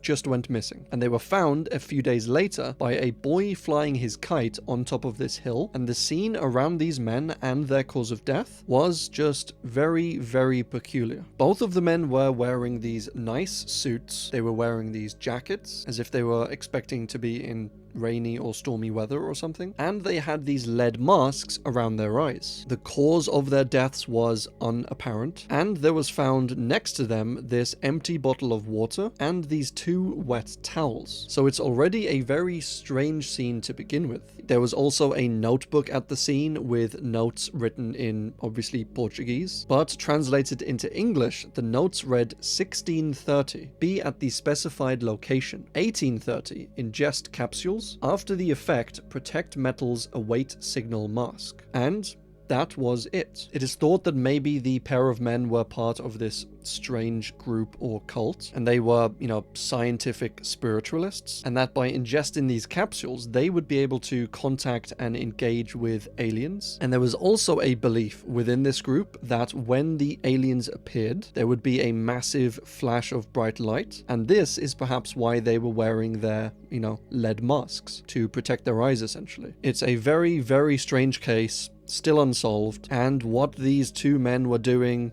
up on the hill, possibly contacting aliens, but possibly something else. What they were doing officially, we don't know. Mince Pie Martians is a fun one, like super fun. And honestly, I just love these types of encounters. It took place in 1979 in England, and this is when a woman named Jean Higley noticed something very strange outside of her window. She, you know, looked outside, and lo and behold, she saw a strange floating orange light in her garden. She thought this was awfully strange, and so she went out the back door to get a better look at this thing, and there she saw in her garden these three strange floating creatures that were glowing and had like wings of a butterfly, and they just paid her no mind, paid her no attention, and just floated right by her into her kitchen. And so Jean was, quite rightly I think, very terrified, confused, scared, and her dog even saw these creatures and just immediately fainted, which that's a pretty useless guard dog. And Djinn herself said that these creatures intentionally froze her. Like, she couldn't move, she couldn't speak, but suddenly her body itself started to float and levitate up, and she floated along and followed these creatures into the living room. And in the living room there was initially this super bright light, but as she approached it, the light started to dim and she started to see more and more of the details in the room. And she said these three creatures were just floating all around the living room and just touching everything they could get their hands on. Like, they were just amazed and fascinated at everything in there. They wore these silvery greenish outfits. They had no ears, no nose. They had these black eyes, and they were around 3 or 4 feet tall and kept their helmet on, I guess for protection, at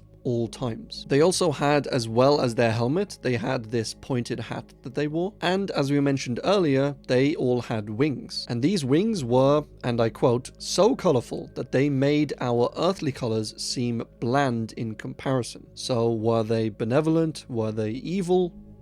I don't know. Finally, she was able to ask them essentially what they wanted, and they started touching these buttons on their suits, and Djinn felt like that was some kind of translation device. There were a few, beeps, a few boops, and eventually they replied saying that they were from the sky and that they meant her no harm. They said they knew about the Queen, they knew about Jesus, they knew about Christmas, and they said there was only one Lord. And while communicating with her in this way, they also seemed to be incredibly restless, incredibly silly. They were jumping around everywhere. She actually had to tell them off for jumping on the sofa. And so, after a while, with not much else to do, with not much else to talk about, she asked them if they wanted anything, like to drink or to eat. And they apparently asked for water, which she brought them. And she also brought them some mince pies. And they seemed to like the mince pies, but they were a little too big for their small mouths. So they just kind of held them and just nibbled on them, sort of thing. They were curious about everything. They were asking her questions. They took her cigarettes and were like, what the hell are these? So she took a cigarette out of the packet,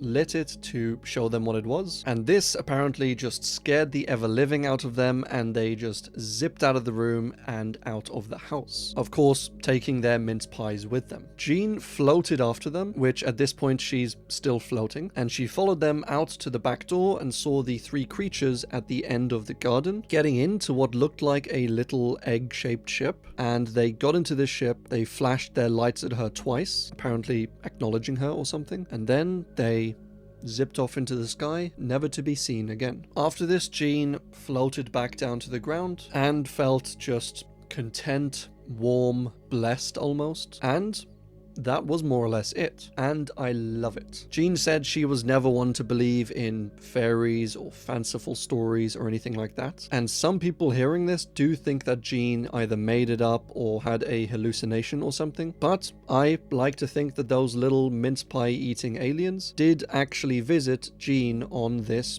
Christmas morning. The Felixstowe fire demon is this creature, fiery, demony, seen in the small town of Felixstowe, England in the early 1900s. A few friends were driving along the road when all of a sudden they stopped, pulled over to the side of the road, and one of the friends just got out of the car and walked into the woods. His friends were a little confused, but thought that maybe he had just got up to go toilet in the woods or something. But Michael Johnson, who was the guy who got up and went into the woods, gave his account of what actually happened and said that he was just overcome by this immense force and immense feeling and desire, almost like something was hypnotizing him to get up, go into the woods, and when he was in the woods a fair distance in, he said he was approached by a large humanoid who was on fire, and then he just blacked out. And you can't really pin this on a hallucination because his friends who were in the car on the side of the road also at around this time saw in the sky this large fireball type of ship that suddenly went up in flames, lit the whole countryside alight, or it lit it up, it didn't set it on fire, but it was insanely bright, and then suddenly it just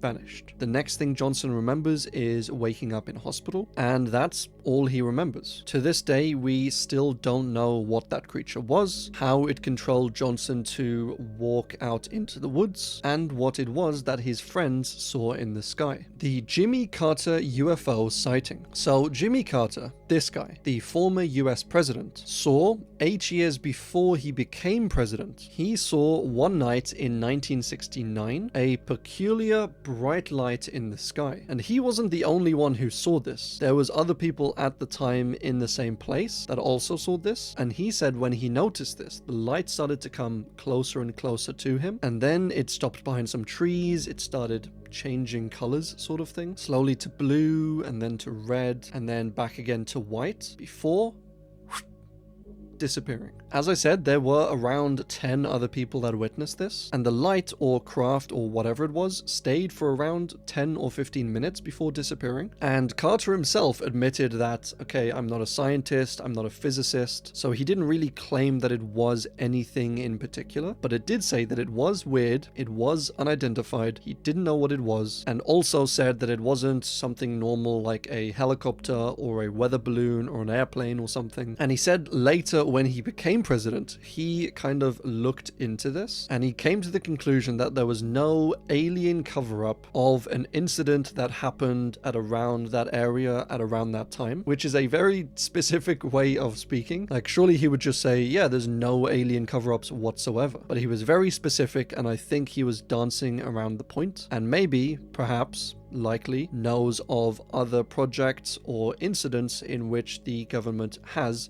covered up aliens and UFOs. But what Jimmy Carter saw on that night almost 50 years ago, or actually more than 50 years ago, is still a mystery. The Stargate Project was a secret government program that was started by the US government all the way back in the 1970s, and its purpose was to explore and explain basically psychic abilities. It covered telepathy or mind reading, teleportation, telekinesis, astral or psychic projection, and much, much more. And if this sounds familiar to you, that's because this project, which was declassified in 1995, was the basis for the film The Men Who Stare at Goats, which, great film, but this project was basically started in response to the Soviets, who had started, research and a project of their own, and the US thought, maybe this stuff isn't real, but if it is real and the Russians discover it before us, then we're completely screwed. So they had to invest some time, some money, some projects into this, and a large driving force behind this project was a man named Major General Albert Stubblebine, who himself personally believed in psychics, and he often practiced and encouraged his, other staff and soldiers to practice stuff like psychic abilities. So he would have them trying to bend spoons, trying to mind read, and stuff like trying to walk through walls, which you just can't make this stuff up. Well, I mean, you could, but this one is true. It's all been declassified, all been documented, and after he retired, the new Major General took over, and this new Major General wasn't really into the whole psychic thing, and so over time Stargate started to get less and less funding, less and less interest, it was taken less seriously, and it was eventually shut down in 1995. And I guess a major question is, what exactly did they find or discover? And the answer is probably not much. They never really found that their psychics in the tests performed any better than chance, really. And the people that did psychically project themselves were either found to be provably wrong, so they would go up, say, to the moon and describe these things where we can actually see a lot of the moon and disprove them, or they would psychically project to other galaxies, to other faraway planets, where we have no way of proving or disproving their claims. But I think still a really cool needs to know government project. Extraterrestrial's Disney attraction. And no, I don't have a stutter, that was the name of this attraction, this terrifying attraction, see what I did there? That was opened in 1995 in Florida. This was a ride in the Walt Disney World's Magic Kingdom, and it featured this alien from like the film Alien, and it just scared the absolute bejeebus out of everyone. The whole concept of the ride was you would go in and you were basically given a tour of this scientific facility, but as you're on the cart going around the ride, taking the tour of this facility, you slowly uncover the real story. And the real story is that you are being lured in, you're being locked into this ride, and the tour is just a cover story to lure people in and to use these humans and to feed everyone on the ride to this alien that they have found. So a pretty terrifying, scary concept for a Disney ride, quite honestly. And then this alien actually attacks you. He scares the cookies out of you. But you find that this alien is quite intelligent, it's self-aware, and what it really wants more than anything is just to be free. It doesn't want to hurt you, it wants to basically escape these scientists and escape the facility. And after realizing this, the aliens try to self-destruct the entire facility with the alien and with you inside of it. But at the last second, the alien comes up, blocks the scientist's weapons, and then frees you. And as you are off leaving the ride to freedom, you hear in the background this alien rampaging through the facility, apparently attacking and killing all these scientists. And yeah, that was a ride in Disney World. And if you think that maybe this was a little too much for a Disney ride, like, yeah, a lot of people also thought that. And so after 8 years of being up, it was taken down and replaced by Lilo and Stitch's Great Escape. Mohana means family. Okitaka, Okitaka, Okitaka. But the ride was fun while it lasted. The Battle of Los Angeles, also known as the Great Air Raid of Los Angeles, was this crazy event that took place obviously in Los Angeles in 1942. So picture the scene, we're in 1942, we're in World War II, things are very tense, everyone is on edge, and just a few months back, Japan actually attacked Pearl Harbor. So everyone on the West Coast must have just been scared out of their boots. Japan had also been attacking a bunch of US ships on the West Coast, and they had actually attacked a oil field in Santa Barbara. So the possibility of a Japanese attack, even something like a land invasion, was seemingly in the forefront of everyone's minds. And on the 24th of February that year, the Naval Intelligence Office issued a warning that California could very well be attacked sometime in maybe the next 10 hours. So these air raid alarms signals were all going off. Blackouts were ordered all along the West Coast. And at around 3 a.m., the Coast Artillery Brigade, that's a tongue twister. The Coast Artillery Brigade,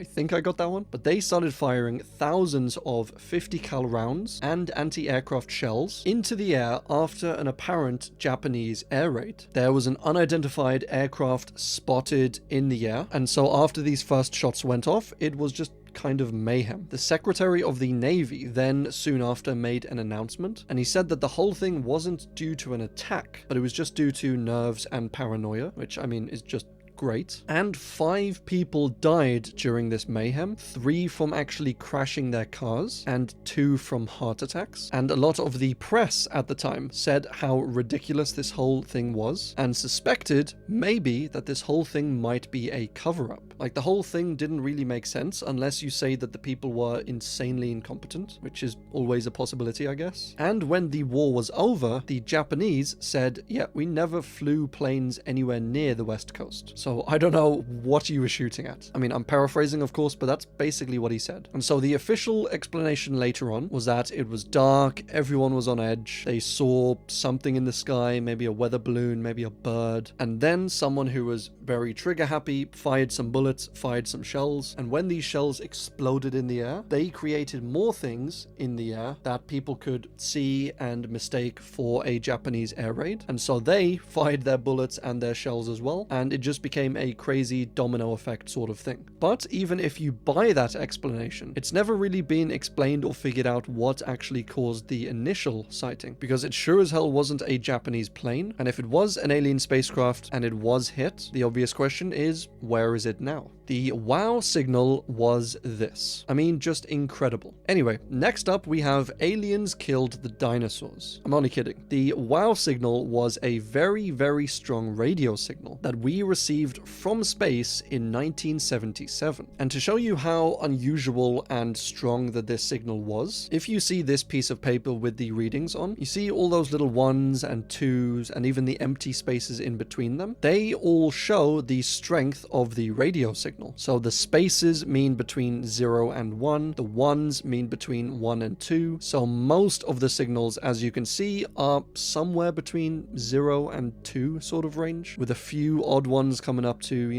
4s or 6s even. But when they go above 9 in strength, they turn into letters. So above 9 you have A, which is kind of like 10, and then B would be kind of like 11, and you have that all the way to Z, which would be kind of 36, which is just insanely powerful. And so when Jerry Emmon, who was an astronomer working at the university, when he saw this signal, he quite rightfully, I think, circled it and wrote "wow" next to it. You can see the strength a little more easily in this graph, but the strength kind of slowly hits Earth, we receive the signal, and then it fades away. And we still, to this day, have no idea what caused it, no idea where it came from, what it means, if it in fact does mean anything, or who or what sent it. We know it likely came from somewhere in the Sagittarius constellation, but that's kind of as far as our knowledge goes. Aliens killed the dinosaurs is this, some would say, nutty theory that space aliens killed the dinosaurs way back millions of years ago. Some of the theories say that perhaps because aliens seeded life on here through something like panspermia, as we explored earlier, that maybe they put life down here, they saw these dinosaurs developing and growing, and they didn't really like them, they wanted to start again, and so they sent down a giant asteroid and wiped them all out. Or that the dinosaurs were slowly dying out as it was, and so to kind of put them out of their misery, the aliens came down and just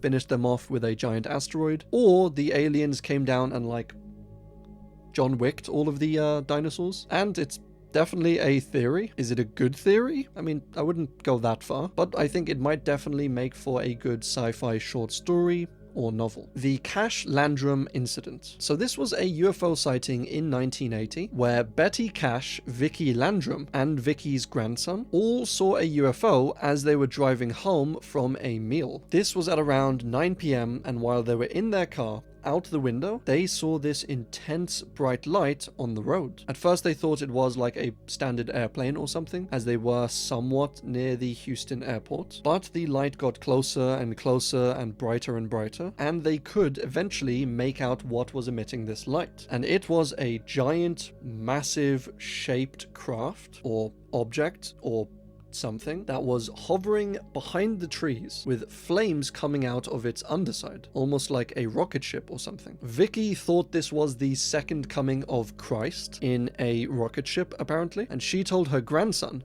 "Don't be worried, that's Jesus. He will not hurt us." They then stopped the car, got out of the car to look, and just felt this immense heat coming off the craft. And the flames that were coming out of the bottom of it would periodically like turn off, and then the craft would slowly drift down, and then they would come back on and the craft would lift up again. And as I mentioned, the heat that was coming off this thing was apparently just immense. They even had trouble touching the car afterwards and said they had to like use their coat to actually grab the door handle to open it. And Betty said she was actually able to leave a handprint on the inside of her car due to it, I guess, like melting because it was heated up that much, which, I mean, that is some intense heat. And then after witnessing this for a few minutes, they said they saw as many as 23 black helicopters all surround this craft, and when this happened, they got back into their car, they started driving away, and they saw this strange craft kind of zooping away with these helicopters then following it. So I think a bit of a sus case. You have government cover-ups potentially, you have black helicopters, a strange experimental craft perhaps. All ingredients for a fantastic UFO encounter. The only thing that's missing from this one is aliens. All three of these people came down with like sickness over the next few days. They felt nauseous, they felt dizzy, they had headaches and stuff like that, which you often see with alien and UFO encounters, and it is kind of strange. something akin to radiation poisoning. They did all get better after a few days, which is good to hear, and they did tell the authorities about this, but none of the official government agencies came forward and took responsibility for it. You know, the FBI, the Air Force, Navy, Army, and none of them know why or how these helicopters could have even been there. But once again, they weren't officially there, which means that they could have been unofficially there, obviously. And to this day, this encounter and this craft are still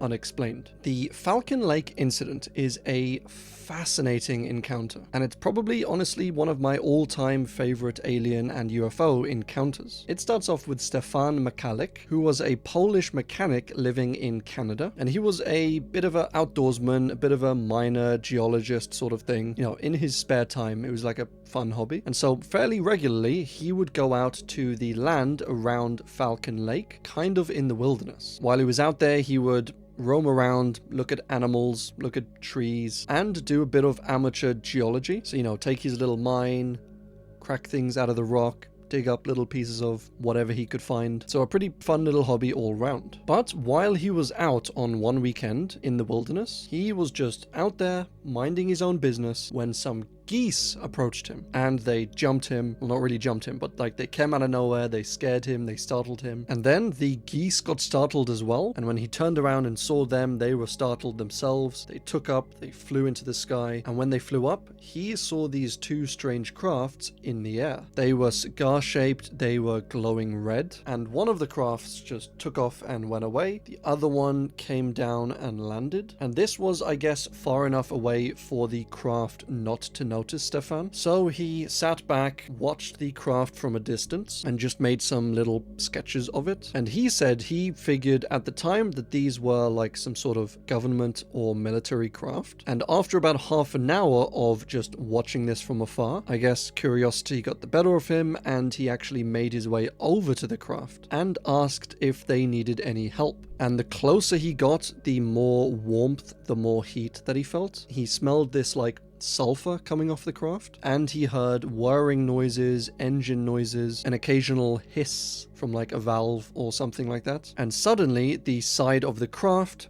opened up, and inside the craft he heard this chattering, and he couldn't really figure out what language it was. But as I said, he originally assumed it was a military craft of some kind, and so since, you know, top secret experimental military crafts are probably more likely to be American than Canadian, he shouted out to these beings inside the craft and asked if you Yankee boys need any help, as he thought they may have been having mechanical issues. He himself was a mechanic, and when they didn't respond, he asked them again in Russian, and then in Polish, and then in German, and he got no response from any of this. He moved in a bit closer to the craft. He actually touched the craft itself, and he said the outside of the craft had like no seams or bolts or anything like that. It was just completely smooth metal. He looked inside the craft and just saw these flashing lights and panels sort of thing, and then he put on his welding goggles because he said it was starting to get very hot and very bright, and he stepped away from the door a little bit, and he said as soon as he did this, the craft hatch door just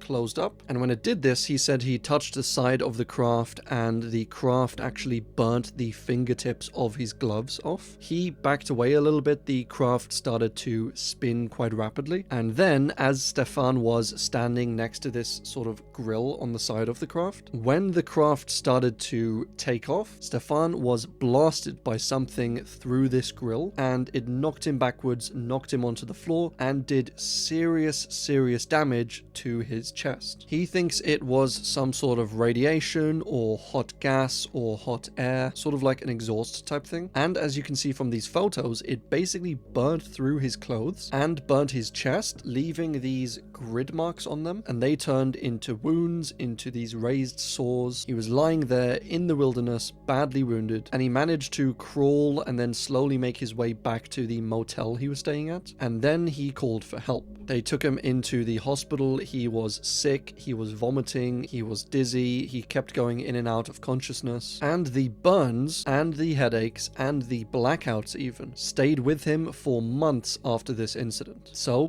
what the hell was this this craft? Nobody really knew. Stefan said he doesn't think it was an alien craft, as he wasn't really that way inclined. He was very down to earth, sensible. He said it was probably an experimental military craft, and he said he didn't want any attention, but he was getting requests for newspaper articles, for interviews, for police interviews. They were asking him to come onto news stations to talk to people about what happened, and then alien and UFO fans, they would message him incessantly. They would show up at his house, camp outside his front lawn, and send him loads of letters trying to find out what happened. So yeah, very rude. He just wanted his own space, his own time. He didn't want to deal with all of this. And there were actually times when some of these people followed his son to school. Like, as his son was walking to school, people would come up to him and be like, "Hey, how's your dad? Can I get an interview with him?" sort of thing. So yeah, it kind of negatively affected him and his family. He was called a crazy person, a loon, by a bunch of people who knew him, by some of his colleagues. His son was bullied in school for this, and his entire family was made fun of, but he never, his entire life, changed his story one bit. All the analyses done of him, all of the interviews said, as I mentioned earlier, that he was a very down-to-earth man, very logical, very sensible, and was not one to make up or embellish stories. The reason he came forward and told his story, he said, was that obviously he had been injured by this thing, and so he did it as a warning to say to other people, look, if you see something like this out there, don't approach it, it's very dangerous. So he thought that it was the right thing to do to hopefully stop other people getting injured, and that's why he came forward. So honestly, a very cool dude. The police and the government investigated it and actually went out there, and they found bits of Stefan's burnt clothes, his glove, his top sort of thing, and they were burnt and had some latent radiation on. And they found a little circular area where there was no apparent vegetation, like it had either been radiated off or burnt off or something like that, but there was nothing growing on this random circle,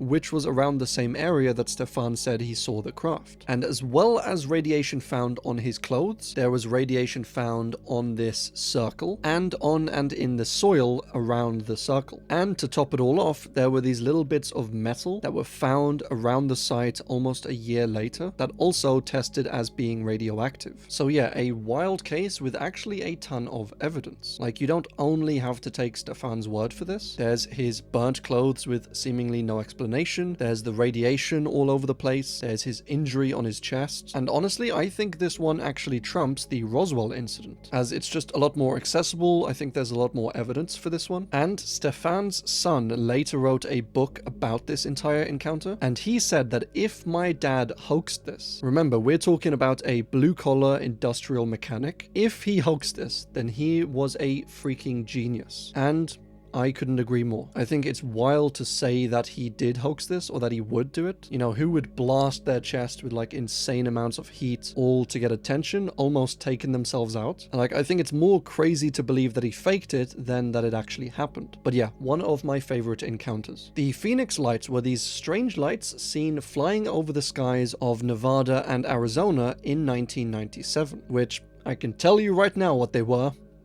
Aliens. Thousands of people witnessed these lights, and they looked somewhat like this, a giant V in the sky sort of thing. And there were people who witnessed this at the time, who were either pilots or were people familiar with aircrafts, and they said that no way in heck do there exist today any aircrafts that even look remotely like this. But still, of course, the official story was that this was a routine standard pilot training program. Like, nothing to see here, folks. Just a pilot training program in airplanes that don't look anything like things that we've ever seen before. I'm not buying the whole flight training program excuse. And even if we don't say that they are alien crafts, I think to me it is still at least a unidentified craft. And shortly after this incident, the governor of Arizona, Fife Symington III, actually gave a special press conference in which he said that they had done some investigating and had actually found the culprit for this incident. And they brought him forward for everyone to see, and it was a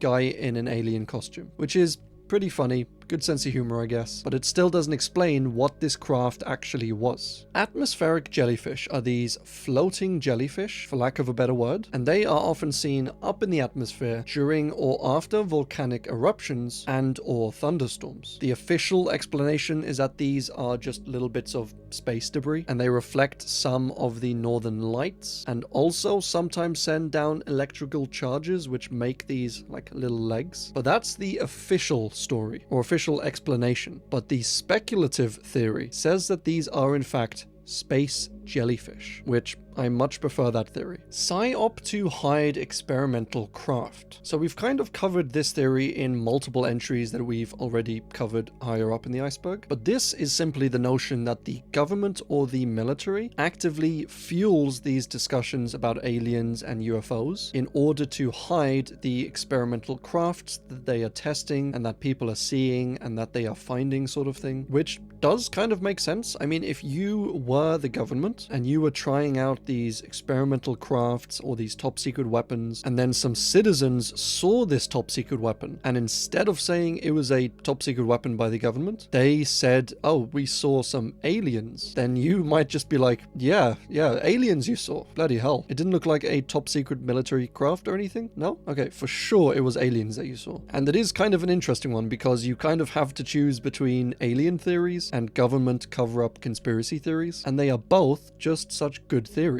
Like, I don't want to choose between either one. I suppose the solution is that aliens do come here, they do land, and some of these sightings are aliens and alien crafts, and some of them are experimental military crafts. I think that solves all of the problems. Skinwalker Ranch is this ranch in Utah that is apparently either haunted or heavily targeted by aliens. A man named Terry Sherman bought the ranch in 1994, and due to some random terrifying sightings, some strange creatures, UFOs being spotted in the sky, their cattle being killed and drained of blood, and these peculiar strange anomalies like certain gravitational fields or magnetic fields on the ranch. Due to all of this, Terry just decided it wasn't worth it to live on this ranch anymore. You know, it's like living in the bloody Twilight Zone or something. And so him and his family upped and moved and sold the place after 2 years. The ranch was then bought by a guy who apparently loved living in the Twilight Zone, a UFO enthusiast named Robert Bigelow, and he owned the ranch for around 10 years before selling it off to the Adamantium Real Estate LLC, who applied for rights and permits to produce entertainment services, multimedia services, merchandise like mugs and stickers and t-shirts. And so it looks like this company was looking to buy the ranch and then, you know, make some money off it being haunted or targeted by aliens, maybe make a little attraction out of it. But there are doubts about whether these strange claims about the ranch are even true, or whether this was made up by Sherman in order to get some more attention and to eventually sell the ranch. As one main argument for this not being haunted is the couple who lived here before Sherman lived there for like 60 years, and they said they never noticed anything whatsoever out of the ordinary. So make of that what you will. Bob Lazar is another entry that I could very well make an entire video about, and I may do at some point in the future. And the whole story surrounding Bob Lazar is partly controversial, partly reliable, partly doubtful, but I'll just go off his official telling of the story to begin with, and then we can get into some hearsay, some doubts, etc. But all of this, according to Bob, he attended MIT, and he got a master's degree in physics, and he also attended Caltech for a master's degree in electronics, and this was all in the 1980s. He was then brought on by the US government to work in a base that was kind of adjacent to Area 51, and there his task was to reverse engineer this strange alien craft and device. This was an underground facility just south of Area 51 called S4, and these crafts and these aliens had been captured by the US government and brought there in order to study them and, as I said, to reverse engineer them. He said there were 9 flying saucers or alien vehicles there, but the one that he worked on was incredibly strange and peculiar. He said that when he started there, he was forced to sign these NDA documents, and he also saw these other documents that said that these pilots were little gray aliens, and they had been in contact and had been interacting with humanity for at least the past 10,000 years. The craft that he was tasked with reverse engineering was, as he described described it very, very shiny, almost like liquid titanium, or like if you melt down mercury sort of thing. And he said there was a mechanism inside of this craft that once you turned it on, it would actually repel your hands away from it. And he said, yeah, if his hands were made out of metal, then a magnetic field might explain something like this. But there's no force that can like repel a human body like that isn't something like gravity. And so he deduced that whatever this device was, it was generating a negative gravitational field around it, and so it was forcing his hands away from it. So what we'd need for this would be a gravitational generation device or something, and we don't have any of those lying around. He said they figured out that this device was powered by this at the time unknown element 115, and this was a undiscovered element on the periodic table that was later, many years later, actually synthesized by scientists. But the problem with the stuff that we've synthesized to this day is that this element 115 is very, very unstable and radioactive. But Bob said the element 115 that they had on site was a stable version of this element. And this element that we've created is called Moscovium, by the way, if anyone wants to go and check it out. But he said without a stable version of element 115, you just simply wouldn't be able to run this craft. And so with this anti-gravity device, Bob said that these aliens could basically do anything, which I don't know how much of this is science, how much is sci-fi, how much is speculative, because I myself am not a scientist. But if you think about it, if you were able to control gravity, like instantly generate all types of gravitational fields, you could create weapons out of them. So something like a gravity bomb, which is not the same as actual human gravity bombs. That's something different. But I mean, a bomb that could, generate a gravitational field and repulse people outwards, essentially causing damage. You could also apply this gravitational field around your spacecraft, and since light actually bends with gravity, the light that would normally be hitting the spacecraft would simply slowly bend around it, and so the craft would essentially appear invisible, which is a really cool concept, I think. You could also have a defensive force field where if you have this gravity around the craft bending light and making it invisible, it would also bend stuff like bullets. So if you were to fire a missile up at this craft, the missile in theory would bend around the gravity and would just completely miss the craft. Then there's stuff like gravity actually affecting the flow of time, so you could have time slow down, you could have time travel. It might explain how aliens are able to travel such vast distances, maybe without aging. Like, there are a lot of really cool applications to this whole gravitational generation theory. But the obvious question is, how true is Bob Lazar's account of everything that happened? He said that after he left this military project, he was scared, confused, and he ended up telling some of his friends. They went out on a few nights to look up and see some of the spacecrafts or aircrafts that were flying around, and the government apparently didn't take too kindly to this. They told him off, they told him he'd better be careful, he'd better shut up and not say anything to anyone, and after Bob went public and didn't stop with this, they apparently tried deleting any evidence of his existence. They deleted his birth certificates, they erased all evidence of him going to these schools, of him getting his master's degrees, and of him ever working in Area 51 or Area 51 adjacent bases. And for the people who don't believe Bob, they said that this was just a convenient excuse, like that he didn't actually go to these schools or work on this project, and so of course he would say, oh, the government just deleted all evidence of it. But obviously if the government did delete evidence of it, then you wouldn't find evidence of it. So it's kind of tricky, this one. The FBI raided Bob Lazar's company in 2017, which Bob says was a cover for the FBI to search his place to try and find the element 115 that he had taken from S4 way back in the day. So a very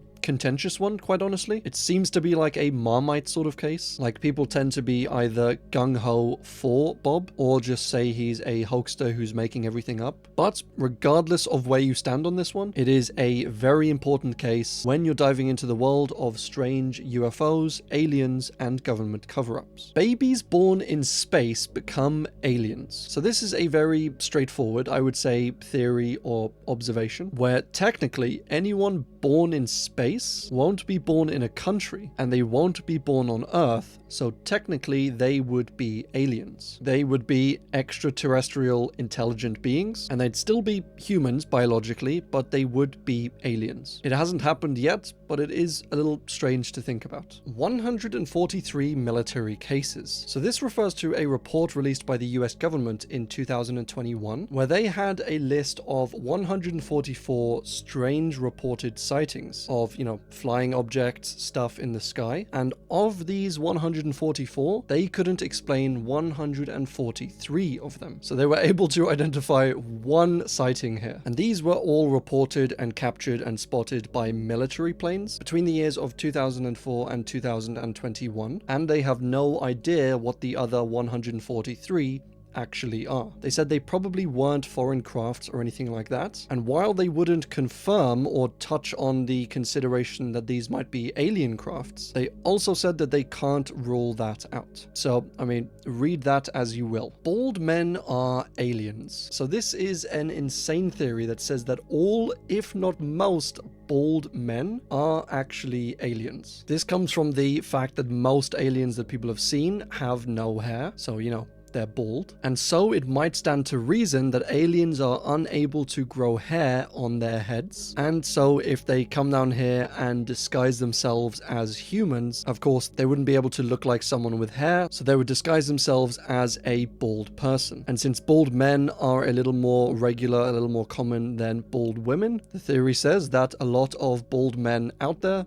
are actually aliens. So definitely a little out there as far as theories go, but it is kind of a fun one. Majestic 12 was a purported group or project set up by President Truman in 1947, whose goal or purpose was to investigate and acquire alien UFOs and tech. So this was first made public in 1987, when a man named Timothy Good claimed to be in possession of some government documents from the 1950s. And these government documents detailed Majestic 12, when it was started, how it was started, and the general practices and layout of the project, and how it was built and what their conclusions were. Apparently this Majestic 12 was headed or controlled or ran by 12 of the top scientists and government and military leaders in the country. And this document also explains how the government hid the truth behind the encounter in Roswell in 1947. And it explains how alien tech could be secured, procured, reverse engineered, and basically how to cover the whole thing up. The FBI said that these documents were bogus, as you can see by these big letters on top of the document, and they said that this whole thing was done as part of a hoax and Majestic 12 never actually existed. And there were also later documents that popped up called MJ12 Special Operations Manual, which is like a field guide on more information on how to acquire this tech, how to break it down, how to reverse engineer it, and yeah, all that sort of information. It's some pretty interesting stuff if you believe the veracity of this document, which not everybody does, but regardless, still kind of cool. Ce, Ce2, Ce3, and Ce4. Now these all refer to a scale that is commonly referred to as Hynek scale, and this was invented by a man named J. Allen Hynek in 1972. He created this scale in order to rank the intensity or seriousness of alien encounters, and the scale goes from at the bottom, which is like the least important or least believable encounters. Right at the bottom you have nocturnal lights, which is just lights seen at nighttime, and then you have daylight discs, which is just basically stuff or objects seen in the daytime. Then slightly higher up you have radar visual, which is simply maybe as well as seeing something, there is also a radar detection of it, or a blip on the radar. And these three first types of encounters are considered to be what's called far encounters. So that's encountering these things at a distance greater than 150 meters or 500 odd feet. And the next encounters, the higher up ones, are all what's considered close encounters. That's obviously anything closer than 150 meters or 500 feet. So just after radar visual, you have CE1, which would be a close encounter of the first kind. And that is any encounter where you see a craft, which is obviously close by, where you can see at least some detail on the craft. Close encounters of the second kind is very much the same as close encounters of the first kind, except this sort of encounter would have some physical symptoms of some kind. Now, whether that's animals dying, someone getting burnt, someone getting sick, or like physical evidence, a burn mark on the ground, some dents where the tripod legs went down into, that would all be enough for the second kind. Close encounters of the third kind refers to encounters where actual aliens have been seen, and it was this last level that the 1977 film of the same name, Close Encounters of the Third Kind, was actually named. So up until this point there was only these levels. But after Hynek's death in 1986, a bunch of his colleagues proposed like an extension to the scale, and they added in Close Encounters 4 and Close Encounters 5. Close Encounters 4 refers to an encounter that involves a abduction of some kind, and Close Encounters 5 refers to an abduction, but one with some actual physical evidence. So whether that's you being attacked or jabbed with needles or something, that's what it refers to. And I think coming up with a scale like this is pretty logical, makes a lot of sense, but I think not enough people actually use this scale. Hashtag bring back Hynek's scale. The Varginha UFO Incident. So this occurred in 1966 in Brazil, where multiple people made multiple reports about encounters with some strange objects and some strange creatures. They were thought at the time to be aliens, and of at least one of the encounters to include a UFO. A bunch of people claimed that they saw these alien creatures or beings, and that the aliens were being captured and arrested, basically, by the Brazilian police. A bunch of people reported their animals dying during this time, specifically caused by these UFOs. And there was one case of a pregnancy caused apparently by an alien, which I don't know about that one. The creature itself was described as having a large head and looking somewhat humanoid, having these red eyes, and they said it seemed to be weak or sickly or wobbly, it couldn't walk properly, and after the witnesses saw this, they just ran home immediately. Then a little while after this, there were UFOs spotted in the sky and reported, and then there were multiple government agents all seemingly hanging around here. And then, as I said, there was reports of animals dying, of an apparent creature roaming through the woods, and then people reported seeing this creature, whatever it was, being subdued and captured by government forces. All of these reports happened roughly in the same area, roughly at the same time. So, like, honestly, what the hell is going on? A lot of people do believe it was a UFO that just crash landed in Brazil, and it was running around attacking people, causing mayhem, killing animals, and then it was subsequently captured by the government. Some people believe it was just a mentally unstable homeless person that looked, weak and sickly with red eyes and was attacking people, and then got thrown into the back of a police truck or something. But the description of a large head and even the red eyes don't fully match up with this. Or there were some theories that say that the aliens that people saw, which apparently they witnessed this alien in a hospital bed, apparently that alien was just a Brazilian woman who had just given birth and who also suffered from dwarfism, which it's a bit rude calling her an alien, but I don't know how likely that theory is. The city itself has gone kind of hard into these beliefs, as you can see from this giant UFO statue that was built kind of as a bus stop. And they do a little bit of merch there. They sell these little, grey alien dolls. But the Brazilian government denies completely that there was anything strange that happened in that town on that day. And I mean, once again, who are you gonna believe? The Betty Andreasson abduction. So this was a case that was fairly wild, quite fascinating, that happened back in 1967, Massachusetts. And I've gotten a lot better at saying that state. But this happened on one January night when Betty was at home enjoying her own time with her family, when all of a sudden she noticed these strange lights outside of her house. And then suddenly her entire family was paralyzed. Like they weren't conscious, they couldn't move, they were just like frozen in time, and these creatures came into Betty's house and spoke with her telepathically. They were tall and thin, they had these large, wide eyes, and they took Betty onto their spacecraft that was waiting outside, and they did a bunch of routine medical examinations on her. They then spoke to Betty about peace, about love, about nuclear disarmament, and about caring for the environment,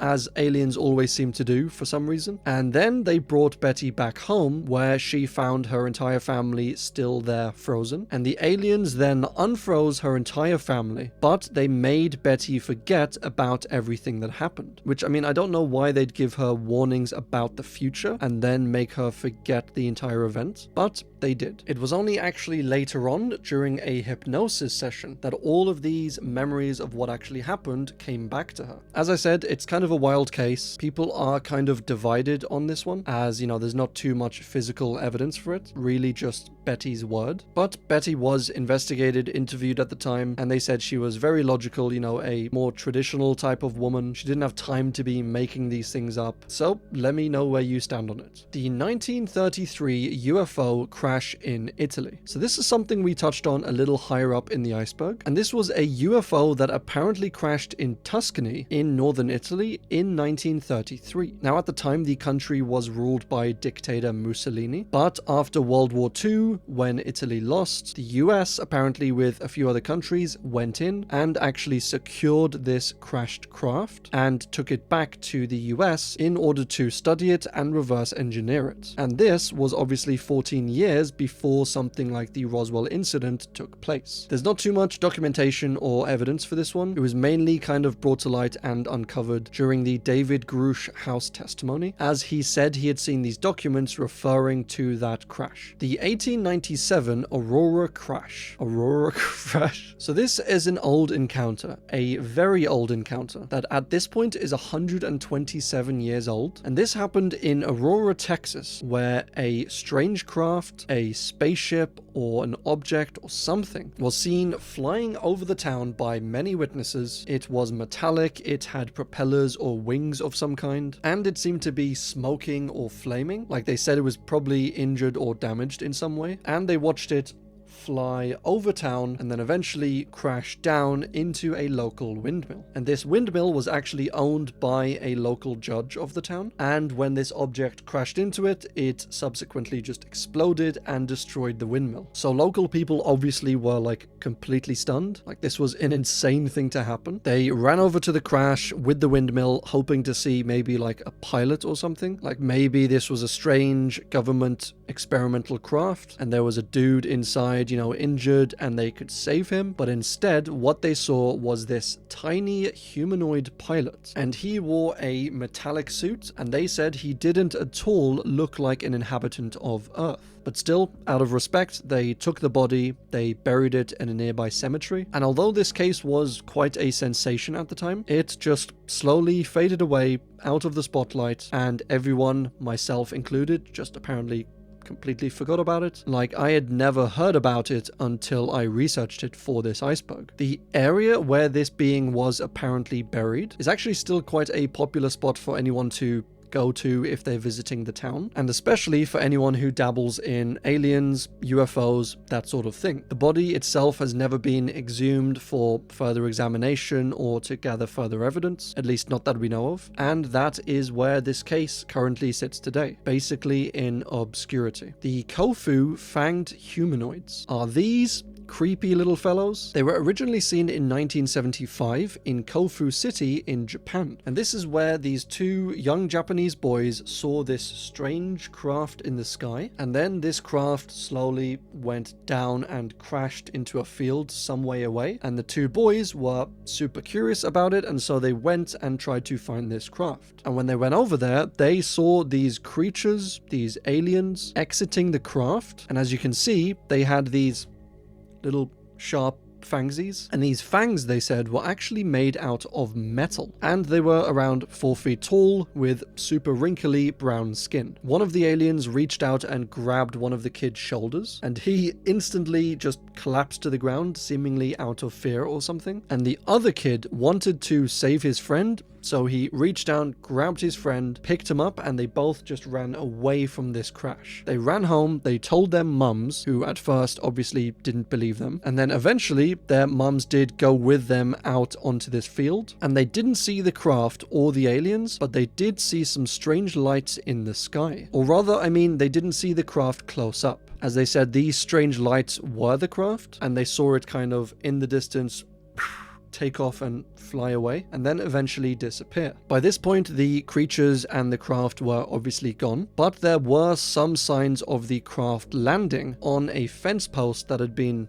knocked over seemingly into the ground. They never did get to the bottom of this one, and it is still a fairly unique, interesting case, and one of the few that actually took place in Japan. The space penguins of Tuscumbia look just like kids wearing sleeping bags, quite honestly. But these were spotted in Missouri in 1967 when a farmer by the name of Claude Edwards was just out enjoying his morning, and he spotted what seemed to be a UFO just sitting landed in one of his fields. Now, you can't just let UFOs park in your fields for free, undisturbed, so he went over there, went to talk to them, and he saw what seemed to be a large greenish, grayish mushroom of sorts, and beneath this mushroom-like object were these little guys. There was a small group of them all scuttling around doing alien things.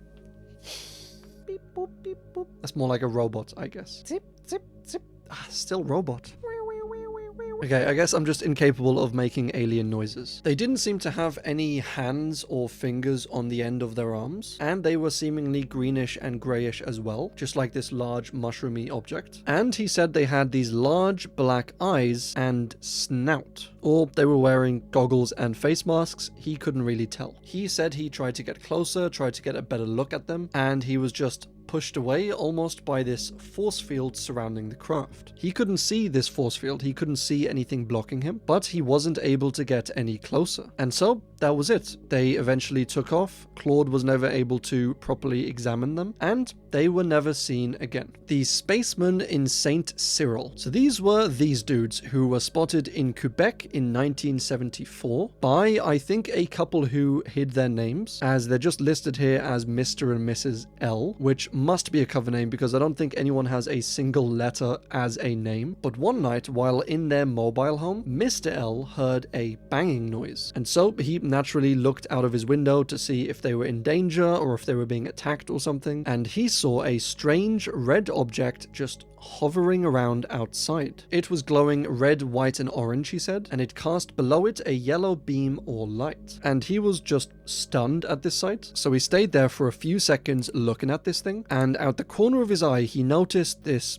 strange creature, and this creature was mulling around outside the mobile home, and it was looking in at another trailer. He then saw another creature like on the other side, and one by one he slowly spotted that this entire area was just covered in these creatures. They were around 6 feet tall. They were, just bopping around, looking at things. They didn't seem too dangerous, but it was obviously very terrifying. And he said he was watching for about 3 hours and spotted upwards of 15 of these creatures. By this point, his wife had woken up, and they were both looking at these things together, and they said that they thought that they might be kind of like robots or something, as the way they moved was a little rigid, but also they seemed like actual creatures, actual organic beings. Maybe it was a mixture of the two. And after a while of just standing there watching them, they all seemingly lined up and then went back into their craft, and then the craft just left the scene. After this, they went to sleep somehow, and they investigated the area outside in the morning and saw that there weren't any footprints around, and they suspected that's because the creatures seemed to be floating and bopping when they were moving, which makes sense after all. But they did find these 3 holes in the ground that seemed to be around the same area that the craft had landed in. So they surmised that the craft had landed down on these tripod-like legs, and that's the mark that it left. So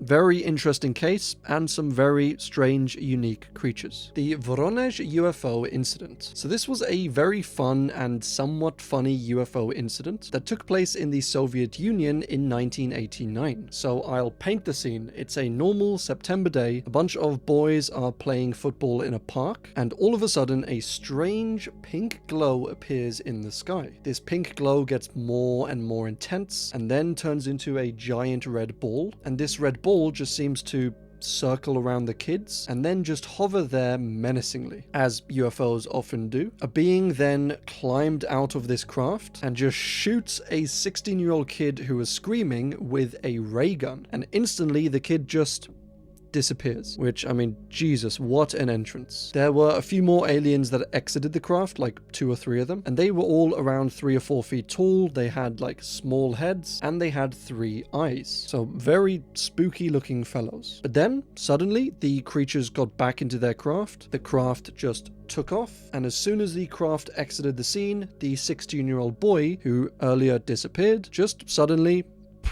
came back. And that was basically the incident. No one was really hurt. The police were called, and actually a lieutenant in the police force said that he did see a light or craft or something in the sky. And the entire encounter, the entire event was actually posted on the national Russian news station. And they said basically that we are proud to be more open, more honest, and more forthcoming with alien evidence and UFO sightings than this, American government that just hides everything from you. And there was these other Russian newspapers and news stations that kind of chimed in on this, and one of them even posted in regards to the encounter that we are disappointed and offended as well. Why did the UFO not select Moscow for landing instead of a provincial town? There are several good airports around Moscow, and there is place enough to land. We shall welcome them at any time. Which I do like posts like this with a bit of sense of humor. Aliens are fairies is basically the theory that what we call fairies, those little creatures that humans have seen for seemingly thousands of years, are actually a race of aliens. The theory says that they came down here long ago and they've basically been coexisting with humans all of these years, and it would explain where their magical abilities come from, how they're able to sometimes teleport, sometimes enchant people. All of this could just be advanced alien technology. So a bit of an interesting, fun theory, and we are all here for at least partly fun theories, but also strange alien theories. But we'll get into those a little bit further down in the iceberg. Aboard a Flying Saucer is a book written by Truman Bethurem about his true, real encounter with UFOs and with these aliens. In the story, he sees a UFO in the sky and then subsequently gets taken aboard this UFO and tells of his story,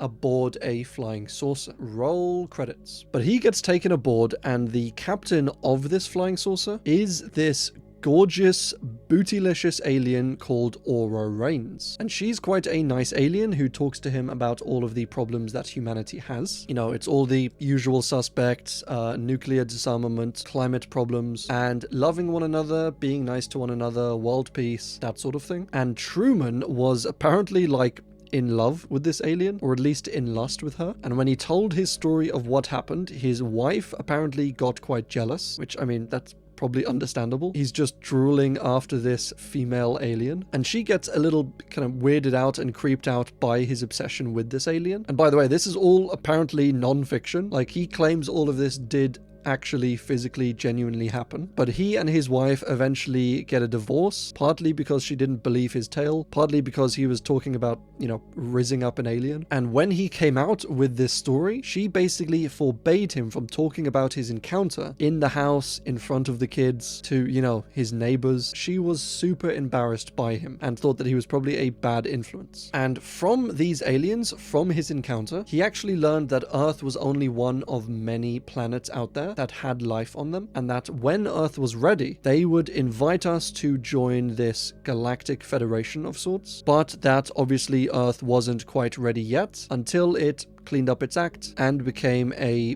better planet. It ends basically with these aliens leaving Earth and with them kind of promising to contact Truman again, but never actually answering his phone calls, essentially. Truman feels quite sad at this, being abandoned by his alien visitors, but still quite happy and blessed that they visited him at all. So it's a UFO tale that reads almost like a fantasy tale, which I'm not saying it is fantasy, but it just kind of reads like one. This guy meets the love of his life, amazing, attractive alien, he falls in love with her. It's all very strange. The McMinnville UFO Photographs contained this photograph, and holy cow, that's a UFO. But these were taken by Paul and Evelyn Trent, who were a farming couple in McMinnville, Oregon in 1950. So one evening, Evelyn was out in their field feeding their rabbits, and she noticed in the sky this strange object. She called into the house for her husband. He came out and saw this craft as well, and then quickly went back in, grabbed the camera, came back out, and snapped these photographs of this craft. And then the craft just continued on its way and was never seen again. As well as this couple seeing the craft, Paul's father also saw the craft before it took off, and even though they were just super down-to-earth, run-of-the-mill farmers, they never, until the day they died, changed their story even one bit. There was some change of story or some inconsistencies at the start of it at least, but that might just be down to them remembering things differently, or, you know, sometimes it's hard to remember stuff. And this wasn't like modern day where you can just plug a photo into a computer and just edit it. This was like on the actual physical films, and these films were put in for processing, and they were determined to not have been manipulated or worked with or edited at all. But I do really love this photograph. Super, super iconic. And that is all we have time for. This one iceberg, this one video took a long time, as you can probably tell from the gap between upload times. It's the longest one I've ever done. It's the one with the most entries that I've ever done, at least in one standalone episode. And the next few videos should come out a lot faster than this one, but it is what it is. I thoroughly enjoyed making it, and as always, thanks for watching. It's a human.